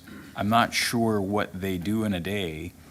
I'm not sure if they just hang around in the backyard, or do they end up wandering the streets? Like, I don't know if that's enough space, and I'm basically getting back to the question of, is there an expectation of beyond the Planning Act?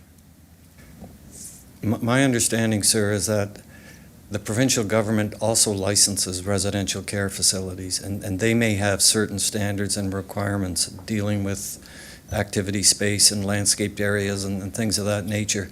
But this is not a provincially licensed facility. It's licensed through the Good Shepherd, and it's adhering to their standards and requirements. Some residents stay inside all day. Some like to go outside in the yard. Others like to walk in the community. There's a total mixture here. And our goal is to provide suitable accommodation to accommodate all 3 of those types. Okay, all right, that answers that. Yep, thank you. Thank you very much, Mr. Arians. I see no further questions. Okay. So our next delegation this evening is Kevin Neeson of 20 Valley Communities, Inc., who will be joining us virtually. Kevin, please go ahead and advise staff when you would like your slides advanced. Hey, good evening, everyone. I'm sorry I'm not there in person, but happy to be a part of this meeting. Am I heard okay? Is that all right? We can hear you fine, Kevin. Thank you. And we do have your slides up on the screen, so just let us know when you'd like us to advance them. Okay, thank you. Thank you, John, for your presentation. Thank you, Council, just for your engagement and good questions. My first slide here, just showing some various homes in Vineland, which to me, I think if one of us sees a picture of one of these homes, they might think, oh, hey, I know that home, or that's from Vineland. How does this apply to higher density? These are all single detached homes. Vineland has a lot of just bungalow and 2-story homes, but there are characteristics here that are transferable to higher density, such as natural materials, earth tones, social and warm front porches, not being parking or garage dominant. These all, I think, lend well to a very strong heritage of farming community in a small town. And I think this is just some examples of homes that many residents would agree, like, hey, that's our town, that is Vineland. This next slide here is just an example of how that can transfer to a commercial space. The picture on the left there, I think, has a very strong sense of place. It's very distinctly a part of Vineland. We all recognize it. And it's not overbearing in terms of commercial signage. I think it helps maintain the quaintness of our town. To the right is a very impressive and flashy building. I don't know where it's from, and frankly, I don't really care. I love Vineland, and I love the character of Vineland, and I want to see that continue to grow as we endeavor in higher density and I think very healthy growth. But yeah, I appreciate here where the IBC was implemented as a commercial space that's still sensitive to its environment and as well as that sense of place. This next slide is just showing one of the buildings being applied for from the open house. Above is the previous application. Personally, when I look at these buildings, and primarily our current one near the bottom picture, I wouldn't say that it has the same sense of place that we have elsewhere in Vineland. We're certainly a town that's growing, which is a very exciting thing to be a part of. And I hope that we can foster a growth that maintains that same character, that new projects are assets and not trying to be someone else. The current apartment building there on this slide, I don't know. When I look at that, I think of the hospital in St. Catharines, the new hospital. Same kind of colors, boxiness, or maybe it looks like a commercial space in Hamilton. I wouldn't strike me as being a very vineland and distinctive farming community architecture. Myself, I work as a builder and sometimes some land development, and I'm familiar with the ability to direct architects and designers according to the environment around. On the next slide, just outlining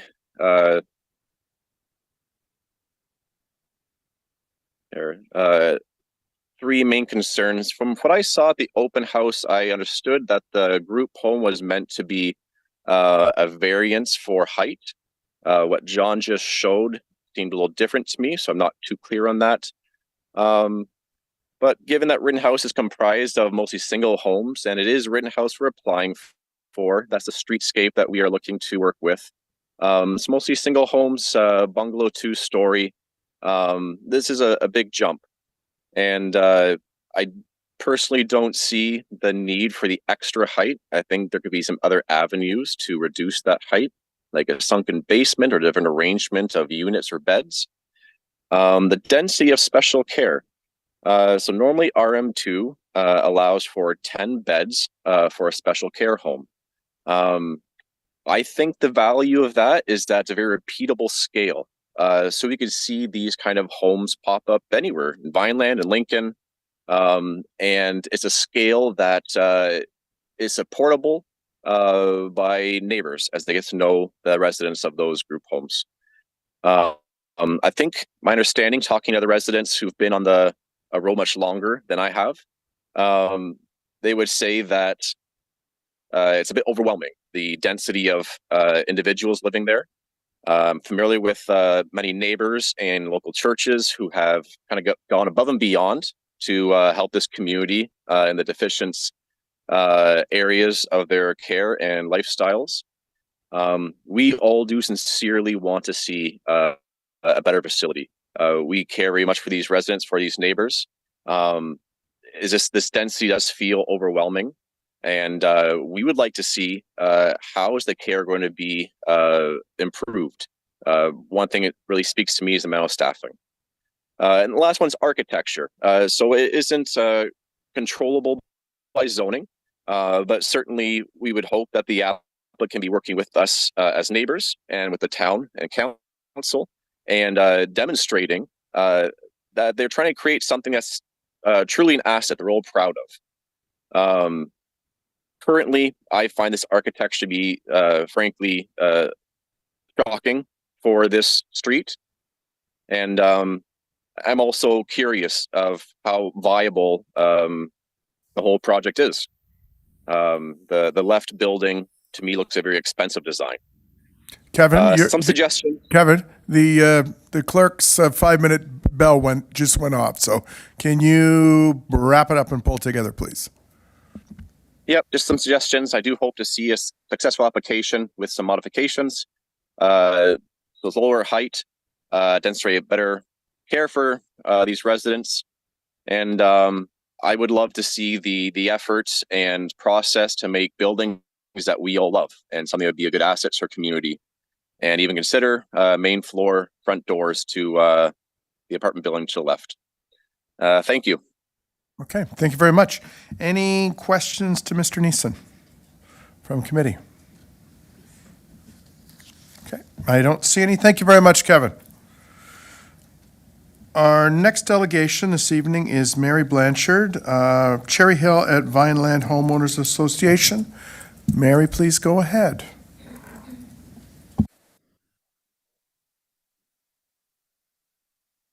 Good evening. My name is Dr. Mary Blanchard, and I'm a resident of Cherry Hill at Vineland. This community is home to approximately 400 residents. I am here representing the Homeowners Association and its members this evening. I would like to thank Council for hearing our concerns about the proposed rezoning of 3411 to 3429 Rittenhouse Road. Our residents in Cherry Hill are deeply concerned about the proposal to rezone the properties to accommodate an apartment building and group home. Though a new group home to replace the existing 70-year-old structure would be welcome, the proposal itself is not appropriate to the Rittenhouse neighborhood. We find the proposal in question to be highly problematic, and it essentially ignores existing zoning bylaws and does not take into account the strong opposition from hundreds of voting residents to the development. The official plan, including the efforts of the Planning Department, have done significant work to establish minimum requirements for land use. Specifically, there are established standards to ensure that new development is compatible with adjacent buildings and the character of a neighborhood. This includes the location and size of buildings, the amount of green space, setback from adjacent properties, parking, etc. In the feedback provided by the Planning Department to the original application, the applicant was encouraged to address several critical issues. The paraphrased questions asked from the feedback are, where is the parking justification report for the group home? What measures are being taken to make the proposed buildings compatible with the surrounding neighborhood? How has the applicant addressed potential compatibility and privacy issues? And where is the detailed rationale for the current design? It appears that none of the recommendations and feedback provided previously have been addressed in this new proposal. A summary of our specific concerns include inadequate and inaccurate information, multiple zoning variances, lack of proper maintenance, upkeep, and appearance of the current building, parking, traffic, and safety, and negative impact on the surrounding neighborhood. I'll elaborate on each of the concerns further. Inadequate and inaccurate information. The details included in the proposal are inadequate and include reliance on documents submitted over 2 years ago.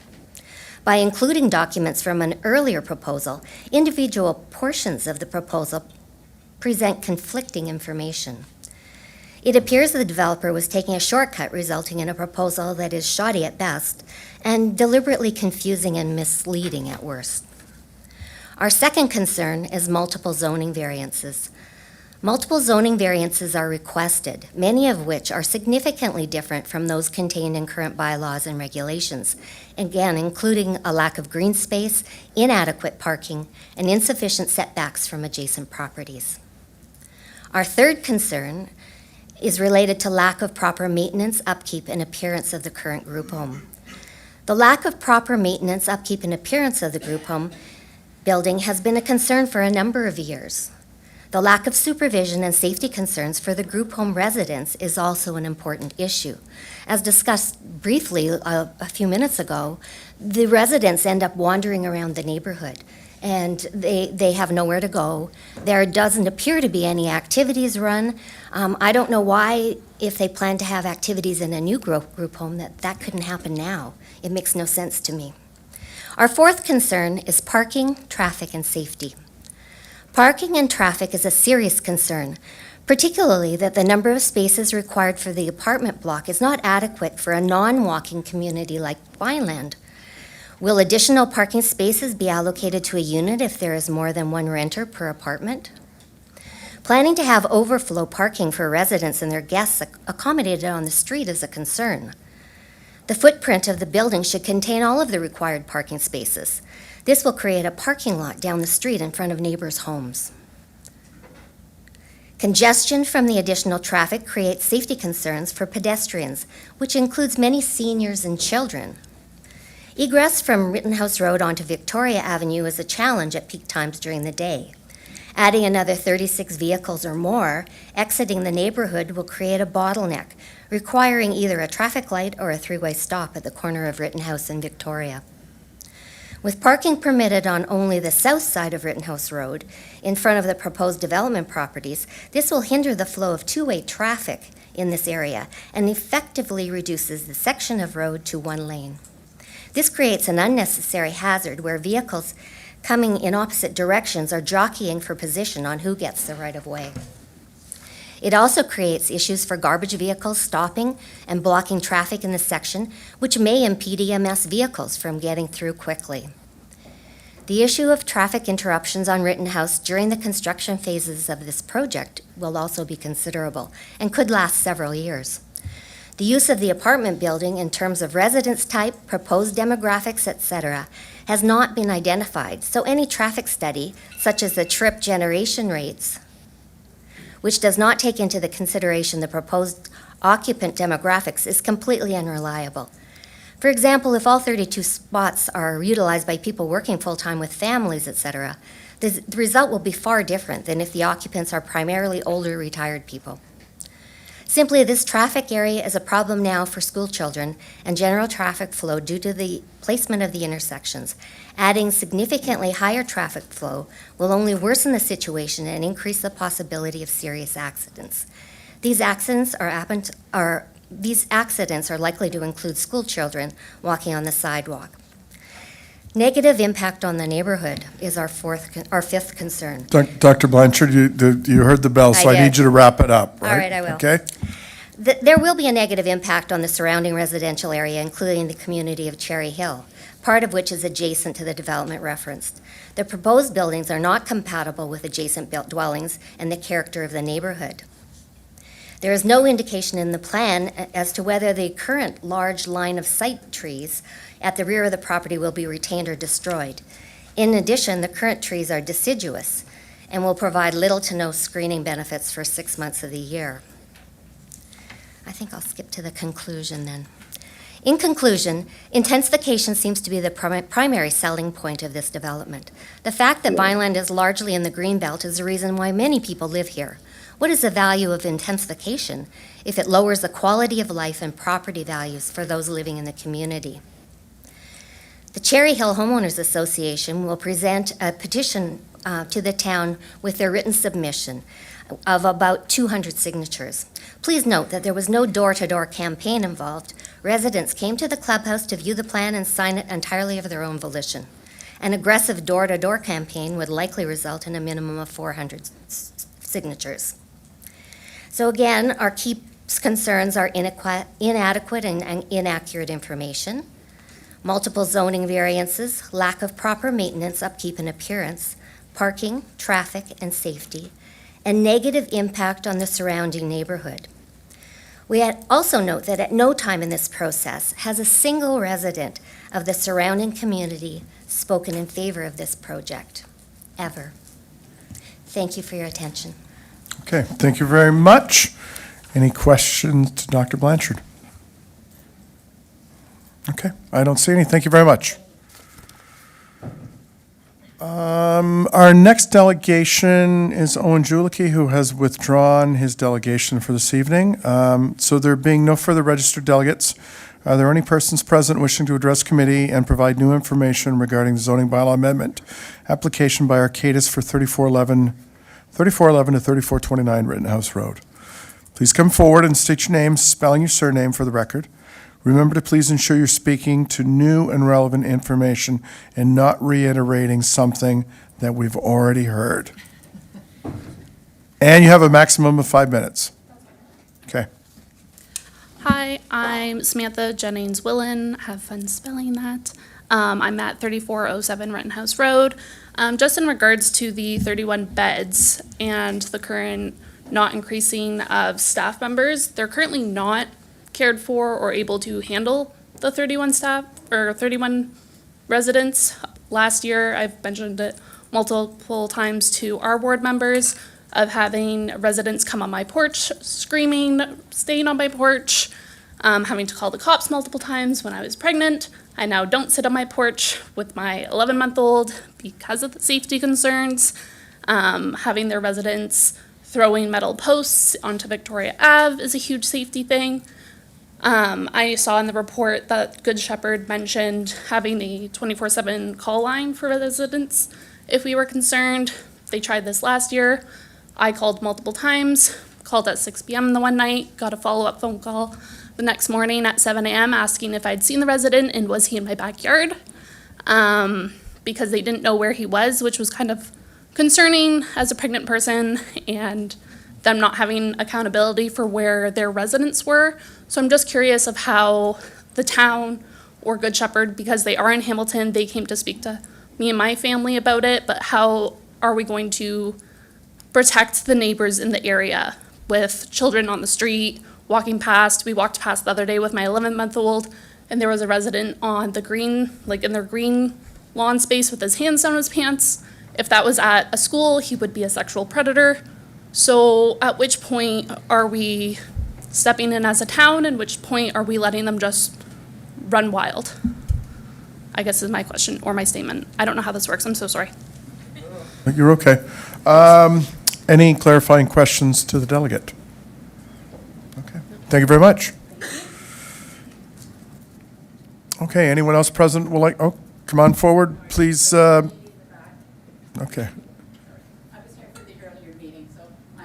And Kotzer, Kotzer, and it's Rosanne. I am a new resident at 3998 Victoria Avenue, Suite 401, top floor that backs onto the new proposal. So we moved in one day, and the next day we got a notice from property management. Had our real estate agent had disclosed that, we would have never bought there. That said, my heart goes out to the people who have properties, homes in that neighborhood, and they've been there for years. We can sell our condo, or we can rent it to whoever wants to pay us money. But I wanted to clarify a couple of things that, is it John, your name John?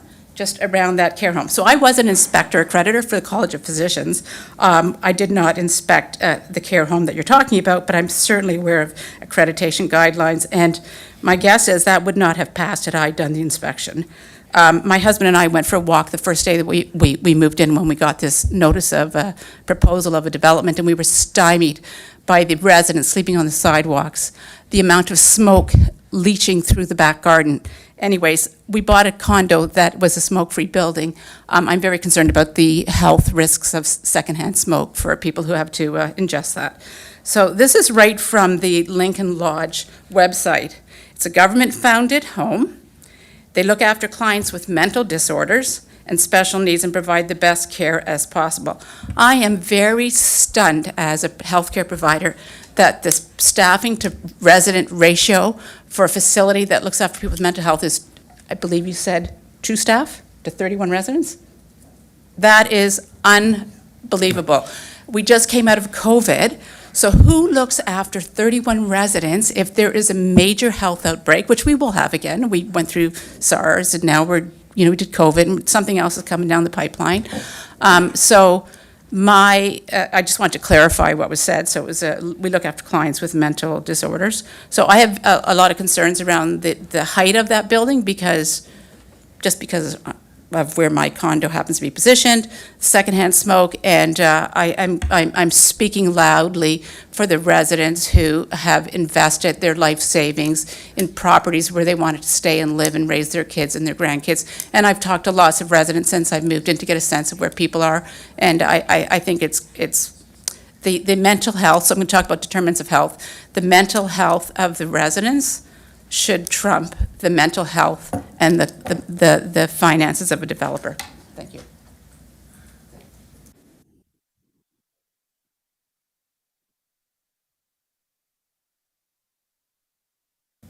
Any questions from committee to the delegation?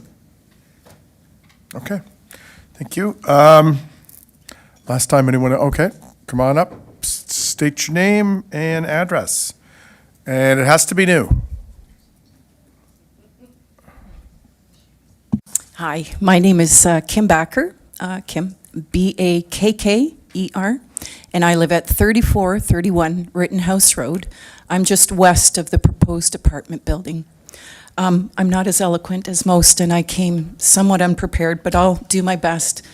My ward councillors, Greg and Lynn, and even Mayor Easton, received a letter from me last year before, I think it was last year, outlining my concerns, and I won't go into it because I'm not going to embarrass the owner of this building, but it's graphic, it's disgusting, and it would take your breath away, and I'm sure you would agree. Those who I sent the letter to, and anyone who's interested is welcome to get that letter. I'm going to get my glasses on. I I'm just going to go through what, and skip past the things that were already talked about. Again, we did talk about, the ratio of people, healthcare workers to residents, and that is a big concern of mine as well, because many times we have seen and had to come into the home to speak to somebody and get help because we were concerned about a resident, only to find nobody there, or saying that they couldn't leave because there was only one person on staff. So I'm very concerned to understand how a new building is going to change. How are they going to do all these new programs that they're talking about? A work ethic does not change because you have a new building. That doesn't change. Neatness does not change just because you have a new building. As far as parking goes, we already are seeing an influx of extra parking on our road from other buildings at, Adlar being one of them. It was full, and some of the people there are already parking on our street and making their way over to Adlar.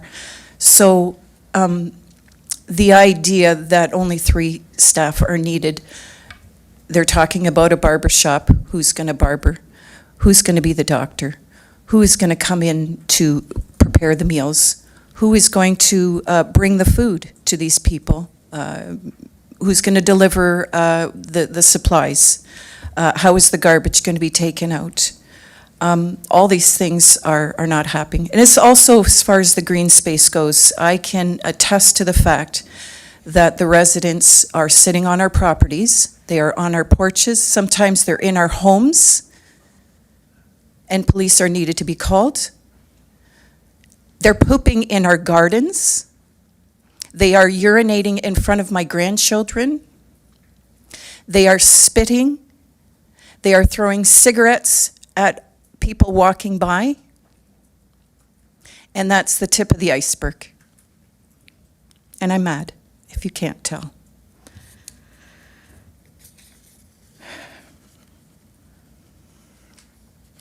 As far as green space goes, we have also watched them go into our park where the children are playing. It's one of the town Lincoln parks, laying around with their pants down. Today, I witnessed one of the residents laying on the front lawn, and the owner drove right past and saw this. And this is what we're looking at. This is what the town of Lincoln is looking at. That's what our children walking to school are looking at. The smoking the children have to walk through. Mothers with children have to walk through that. So the smoking bylaw that you put in place, yes, they have a smoking area behind. We smell it all day, every day. But they're within a week of putting the stickers up on the doors, they're standing right up front, flicking cigarettes into the sidewalk. So nothing has changed. I've got pictures, I got videos. I hear the sounds, I hear the screaming, I hear the profanities all day long. So for my side, I would be getting the resident, the apartment building. The apartment building is it going to turn into another group home? Because that is not promised, that won't happen.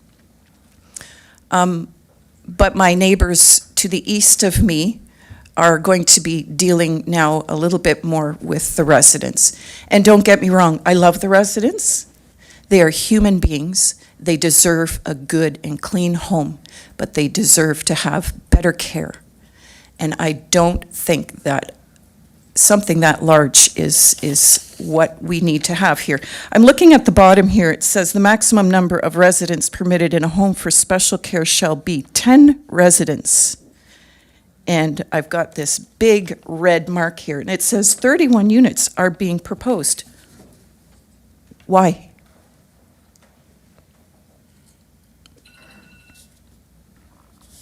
I'll just end saying my husband and I purchased this home 30 years ago and intended on retiring here. We raised our 5 children here and enjoy grandchildren in our backyard. our privacy will be over should the building go up beside us. It's my understanding that the balconies will be pointing towards our backyard, turning our backyard basically into a fishbowl. I see the drawings that there would be a walkout, so it's a two-story and then a walkout, and I can see that that will also be a walkout for the folks there. Can council please consider the fact that our house value will be greatly diminished and the resale value will go down significantly for us? I know there's a lot more that I could say, but I'm a little shaken. Okay. Thank you, Kim. Provide your notes to the clerk so that we all see everything, right? It was a letter addressed to Mayor Easton and to ward councillors, but I have no problem sharing that. Okay. And Terrific. it will give a better picture of what we as a neighborhood have experienced. Sure, yeah. Okay? Excellent. Thank you for your time. And before you go, though, any questions from committee? Okay, you're good. Thank you. Thank you. Okay.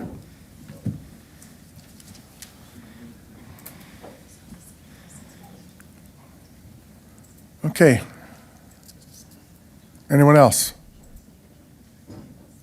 Something new? I hope so. Well, it's got to be new. Right, because this is I know some of you people were upset about this is what happens. Yeah. Right, so now now you're in here, this is what happens in a public meeting. So I need you to be new and I need you to be succinct, because we get a couple more things, so. Yeah, I'd like to compliment the previous speaker on the impassioned speech. Your name, sir? Oh, Chris Juzda, Juzda, 3958 Sunset Lane in Cherry Hill. So I don't want to be repetitious because pretty much everything has been said. However, I did have it was more of a technical issue. And the original presentation, they stipulated that sort of as far as he was concerned that the home was in compliance. And it was, my question is, how many times has the current home been inspected in the last 5 years? Who's doing the inspections? Because the government of Ontario, as we know, and has been notoriously delayed in doing inspections of any health facilities. Is it Niagara Health that's involved in this, or is it just a private inspection company? We have no idea who's inspecting that building. And bottom line is, a new building is not going to be a magic bullet. It just won't. The staffing's not there, we know that. So I'm going to cut it off because I know that's. Yeah. And the previous speaker kind of alluded to that, right? Yes. If the controls aren't in place, you're not going to get that in a new building. So appreciate that. Thank you. Mr. Chisholm. Any questions? No? Okay.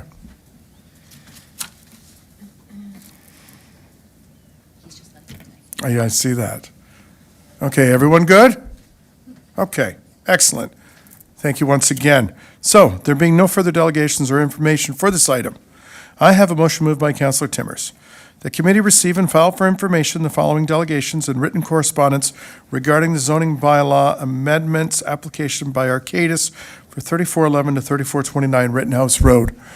John Arians from Arcadis, Kevin Neeson, 20 Valley Communities Incorporated, Dr. Mary Blanchard, Cherry Hill at Vineland Homeowners Association, Winnie Sue, Peter Kotzer, Roseanne Kotzer, Samantha Jennings-Willen, Kim Baker, Chris Juzda. Thank you, Chair. I'll now open that vote.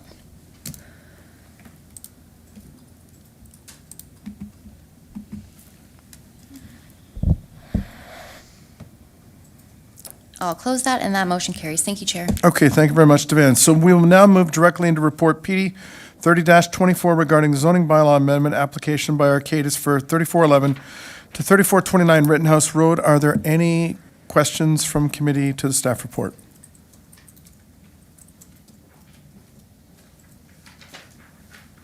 Councillor Reimer. Thank you, Chair Patriva. A couple of concerns. I will start with general setbacks. Through you to staff, Chair Patriva. In the staff report and also on the page 11 of 15 And also in the Appendix A on the drawing, there's a breakdown, a graph of what our bylaw is existing and what the relief is being asked for. And I'll use the word healthy relief from a lot of our existing bylaws. Minimum front yard, side yard to a specific zoning, rear yard and height. And my question is probably more of a comment from Director Bruder or from Monica. Some of these reliefs go down to 1.16 meters. 0.16 meters is actually 6 inches and a bit. That doesn't fit in anything of our official plan when it talks about scale and massing, and I don't want to quote the whole thing, but it basically consisting with the development. The new development is consistent with the existing development. And the 0.16 meters doesn't even give you room to put up a fence. And so that's just one, that's a side yard, and that's to one of the presenters today, that's to her side yard. 1.4 meters to a backyard. There's some pretty healthy, I use the word healthy, I could use the word severe too, relief from our existing bylaws to fit this thing in. It's flexing all over. I guess through to you, looking for comments as far as do these get portioned out or looked at separately, or is it looked at one whole? Does the building get dropped on there and then look for relief, or do we go back to our setbacks the way that we have them, and the building is designed from there? If you understand what I mean. Through you, Chair Patriva. Through you, Chair. So the 0.16 meter setback is the closest point to the parking hammerhead.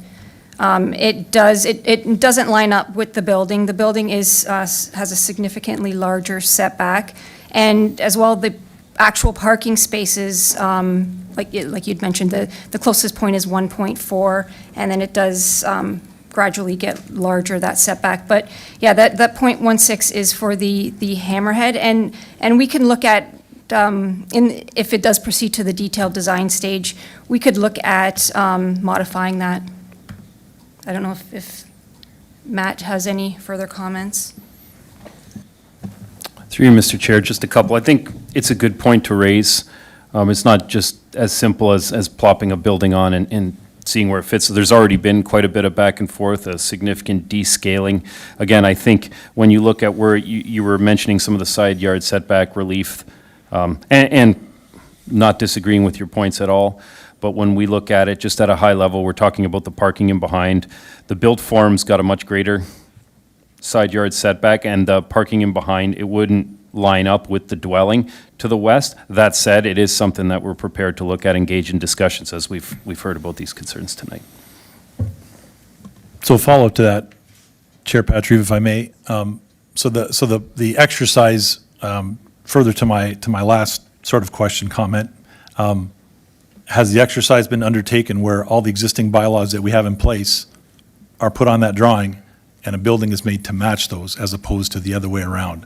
So I'm assuming this building was done using different criteria, put on the lot, and then we're asking for relief from our zoning bylaws. Was the other process, did that take place, or has that occurred? And reason I ask that, I'll enforce that or reinforce that a little more. There's no room for drainage. There's nothing on 0.16 on a property. You literally can't build a fence on 0.16. And I realize I'm harping on one spot, but that's the side where now there is really an unlivable house to the west of that.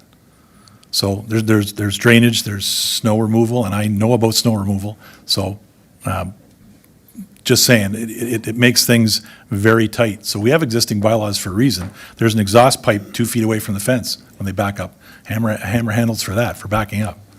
So just to further to the exercise question, Director Bruder. Through you, Mr. Chair, it's not really an exercise that staff do. Usually we get an application such as this and we consider it based on what our zoning bylaws say. I know a lot of times, I think I hear from a lot of members of council that they'd like everything to adhere to all of our zoning provisions all the time. This one notwithstanding, I understand your points, good ones about drainage. But again, it's all how you look at zoning. Again, you're now applying things on a wide basis to a site-specific situation. So you have to evaluate on every circumstance to see what fits and what doesn't. There are technical considerations that need to be made. And those are the exercises that we undertake after we get an application. But for every private property owner, they're entitled to make an application. There's the toing and froing, which still happens. It's been happening on this application for quite some time now. And then we go through it based on that. But a lot of times, your zoning provisions, they serve as a baseline, as a benchmark. And then from there, if there is relief in certain areas that makes sense, then that's something that's looked at. If it doesn't, then there needs to be revision to the plan. And that's the exercise that follows a submission. Hopefully that clarifies. Thank you, Director Bruder. And one more, if I may. Just with regards to the amenities, and if I'm reading the report correctly or incorrectly, please correct me, but the rooftop amenity portion, we're allowing them for a rooftop amenities as part of their amenity calculation, for lack of a better phrase. And that basically makes, again, to all the neighboring properties, that's an extra floor of usage. It's not a roof anymore. People are using it. So I realize it's not right, there's going to be people on top of that second floor. Is that correct? Through you, Mr. Chair, yeah, that's what's proposed currently. It would be a rooftop amenity space. Again, not something that's not permitted in an apartment use, again, generally speaking. But you're right, it would be inhabited by people. It's intended to be kind of an open space for the residents of the building. And to that point, I appreciate using that amenity space. It is wasted space. In this case, however, it does make for everyone's property within, name your distance, right? You intrude on everyone else's privacy. So I have some other ones, but I'll back out for let everybody else go through. Thanks, Chair.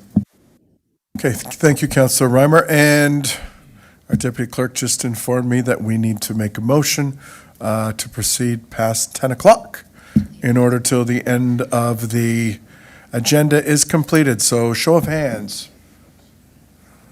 Okay, on our screen? Okay. That's carried, but may I please have a mover? Thank you, Council Chambers, thank you. Okay, terrific. Okay, Councillor McCulloch. Thank you very much. Through you to staff. So I'm looking at, like, currently there's residences that are zoned RM2, R2, which permits like single family or duplexes, that sort of thing. And we're going to RM2. But in my mind, am I thinking that this is almost going to an RM3 zoning with the number of units that's being proposed? What's the difference between this being called RM2 and an RM3? Through you, Mr. Chair. RM3s are reserved for higher density site. Take building height, for example. RM3s permitted as of right building height is double what RM2 would be, which is 13 meters. RM3 would be 26. So, and then you get into other things like a smaller minimum lot area per dwelling unit, really to recognize a higher density. So going to an RM2 would be similar to the apartment building to the north, immediately to the north. That's what was considered because the home for special care also falls within a permitted use, as does the proposed apartment building. So in this case, the RM2 is kind of, in my mind anyway, the intent of the zone is situations where you have some lower density housing and then you need to have some transition, and there's an opportunity to achieve that rather than going right to RM3, which allows for more height. Appreciate that. I think because I'm concerned with the change of zoning from RM2, even from R2 to, could have been a single family home, and, could have been a 2-3 story new build or condominium, side by side duplex, and here we are going to this 31 unit building. The other question I have is with regards to, we're rezoning properties to accommodate, we're switching the institutional zoning piece from the west over to the east and going the RM2 to the west now. What happens if that that first building is built, but the second one is not built.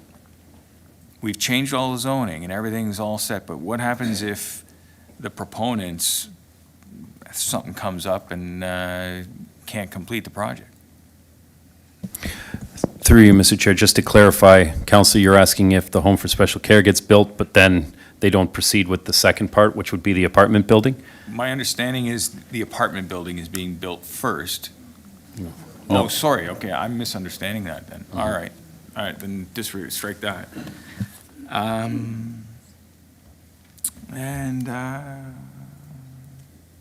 No, that's good, I'm good, thanks. Okay, thank you, Councillor. Councillor Russell. Thank you, Mr. Chair. A question for our CAO, if he's okay with it. Obviously, this is a planning application and a planning requirement, but again, it seems like we have the social condition attached to this proposal that may be exasperated with an approval if we go forward with this. I'm just wondering what your thoughts are on how we can try to remedy the social issues that may be. And again, I'm not as familiar with the ward councillors. Obviously, there's a lot more information that they have that we don't. But I'm just wondering what we possibly could do to try to impact the social situation to make it more pleasant for the neighbors around, the staff around, and just make this this process a lot more palatable. Because right now, just listening to some of the feedback from the residents, I'm having a hard time even considering this if it's just going to make the issue worse without any insight directly from the ownership or from the management of the home.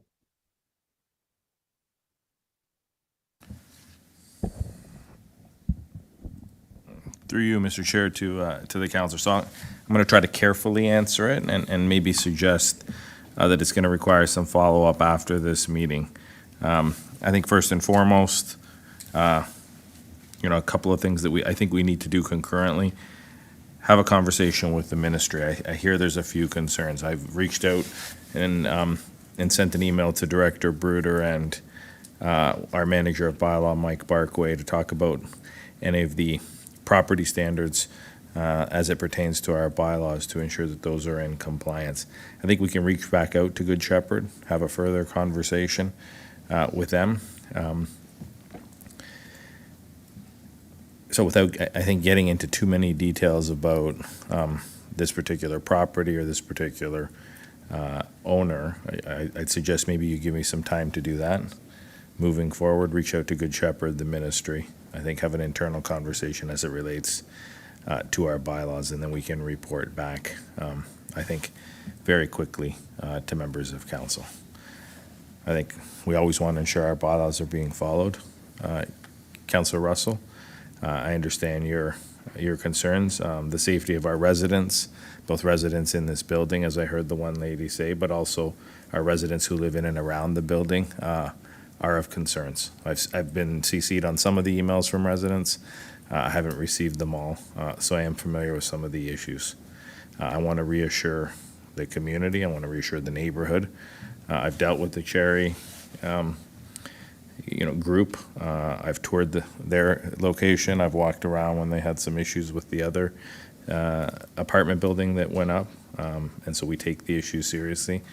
Anything we can do, whether it be trees, whether it be plantings, things like that, we've done on that particular site. This is a little more serious, so I think it does require some issues. I know there's some fire code compliance issues that we've worked with the owner on, and they've complied and they've been helpful, but there is some pending legislation. There's a deadline of January 1st of 2025, of which sprinkling needs to be addressed. So there's a couple of things here, a couple of moving parts, but I think from the perspective of what I can probably say out of camera versus in camera, that's the extent of it. Councillor Russell. Oh, thank you very much, and I greatly appreciate that, and I think we all look forward to hearing those insights before this comes back. Thank you. Thank you, Mr. Chair. Thanks, Councillor. Councillor Reimer. Thank you, Chair Patriva, and Councillor Russell stole my thunder. I wondered if you would indulge me to make a quick reinforcement of his comments. No question, just comments. Thank you. I would emphasize Ms. Backer's comments from her presentation. Many of us around this, couple of us around this table have over 50 years' experience indirectly with this facility. And Mrs. Backer's conversation and experiences are not isolated. I made a list here pretty quickly of 16 different families, past and present, who expressed exactly what Ms. Backer has talked about. And unfortunately, follow-up is non-existent, and communications with the owners and governing bodies. As a municipality, bylaw pursued, our bylaw department over the last year or two has expressed those concerns, and I will summarize I'll summarize the feedback as walls and red lights and not solutions and remedies. And I would encourage our planning staff and the CAO, as you already mentioned, to implement as many enhancements and physical features in a new build, if it goes through, that would enhance the safety of the inhabitants and the neighborhood. I've been very proud, might be a weird way of saying it, but the residences, the people we've talked to, that Councillor Timmers and I have talked to, have not said, let's not have a group home. They're saying if we're going to do it, let's do it right, because of these issues. It's not a year, it's not 2 years, it's not 5 years. It's a lot of years. We could say decades. That's a little scary. So I would just encourage planning and the CAO to follow up on some of these concerns, and maybe we get some traction on these things finally. Thank you for your indulgence, Chair Patriva. No worries, Councillor Reimer. You're one of the ward councillors, and in a situation like this, we heed your words. You're front and center of this, and you and Councillor Timmers experienced this. So often in planning matters, it's the ward councillors that have intimate knowledge of the issues and concerns in an area. So, there being no further questions, I have a motion moved by Councillor Reimer. The committee receive and file report PD 30-24 regarding zoning bylaw amendment application by Arcadis, PLZBA 20210234 for 3411 to 3429 Rittenhouse Road, and that a recommendation report be prepared once all comments have been received and any identified issues have been addressed. I will now ask our Deputy Clerk to open the vote. Thank you, Chair. That vote's now open.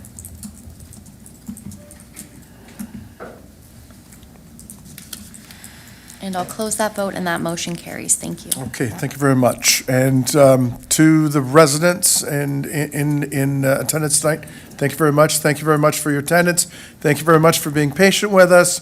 Thank you very much for being respectful, because you help make the meeting better. So appreciate that. Because I've had to chair some unruly meetings, and I feel like a lion tamer up here sometimes, but I don't have a chair and a whip, so appreciate your conduct tonight. So, we are now considering the consent agenda, inclusive of Museum Advisory Committee minutes of April 18th, 2024. Would any member of committee like to remove this from the consent agenda to discuss? Okay. I know, so I'm going to keep going. There being no further discussion, I have a motion moved by Councillor Murray that all items listed under the heading of consent.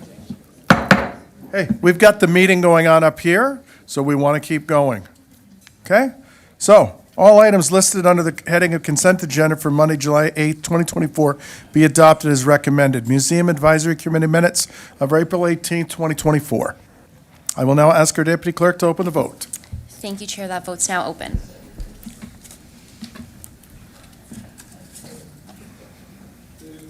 And I'll close that vote, and that motion carries. Thank you. Okay, thank you, Devan. So we're now at the Planning and Economic Development portion of tonight's agenda. We have no delegations. We will now consider PD 31-24 zoning bylaw amendment application by Upper Canada Consultants for 4600 Victoria Avenue. The Director of Planning and Development will provide introductory comments. Matthew, please go ahead.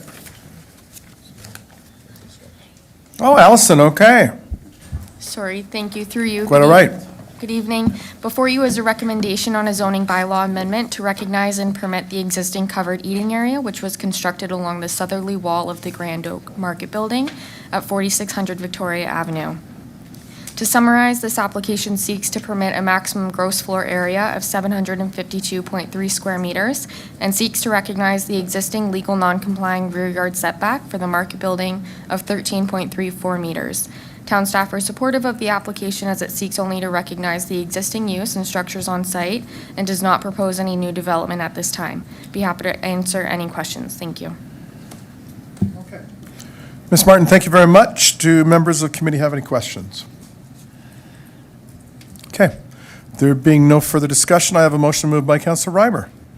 The committee recommend to council the approval of zoning bylaw amendment application PLZBA 202-40057 by Upper Canada Consultants on behalf of JS Vineland Incorporated for 4600 Victoria Avenue, and that council enact and pass the zoning bylaw amendment attached as Appendix A of Report PD 31-24 to amend the zoning regulations for the subject lands. And that council deem the zoning bylaw amendment conforms to the official plan for the town of Lincoln. And that council declare that they have considered all of the written and oral submissions and agrees with the planning report, analysis, and recommendations, and finds that subject to the conditions of approval, this application meets the Planning Act criteria, is consistent with the provincial policy statement, and complies with the growth plan, the Niagara Region official plan, and the town official plan. I will now ask our Deputy Clerk to open the vote. Thank you, Chair. That vote's now open. We're missing that part. And I will close the vote, and that motion carries. Thank you. Okay, thank you very much, Devan. We have no confidential items tonight. Do we have any community remarks? Okay, I see none there. Madam Mayor, go ahead. Mr. Chairman, thank you very much for your patience, but I feel that if we leave this evening without having some clarity on where we're going with the last application by Arcadia in terms of the social issues, which will not be included in the next report that we receive, that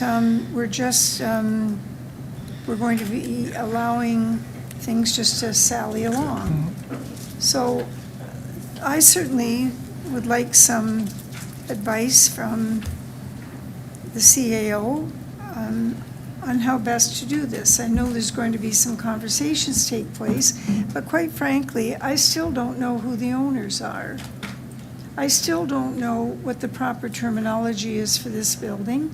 And I'm, doing the expert Google while we're chatting, and I still can't find out what the proper name of this building is or what the expectations are. Where does the money come from for this building? Does it come from the individuals? So on this hand, I'm going to be hearing this big loud voice that says, Mayor Easton, this has nothing to do with the planning meeting. And I'm saying to you that if people said that every time there was a misdemeanor around the care of children or the care of the elderly, then we would have a situation, we would have a constant situation. There is a problem here. Point of order, Chair.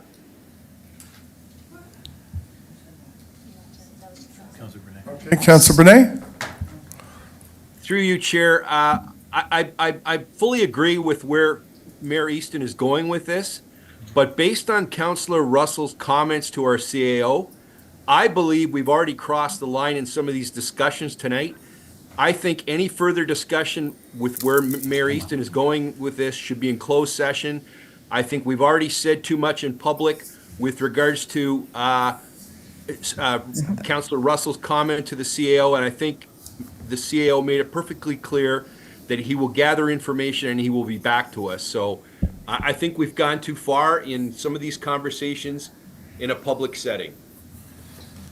Mr. Chairman, I'll accept Councillor Brunet's comments. I'm sorry, that is not what I understood that the CAO was saying.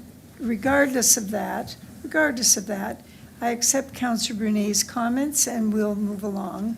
And the CAO will advise us at the appropriate time. Thank you very much. Thank you, Your Worship. Thank you, Councilor Brunet. Mr. Karopoulos. Through you, Mr. Chair, I think to all members of council, I agree about ending the conversation now.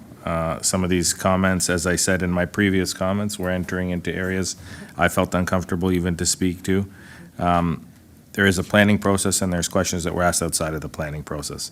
I will talk with staff and determine the best way to address the planning conversation and the planning process, and some of this stuff can be reported back there. If there's other things outside of the planning process, we'll determine an appropriate methodology by which to bring that forward. Terrific. Thank you very much. Okay. There being no further business, I call the meeting adjourned at, okay, I'm not good with my 24-hour clock, 10:11.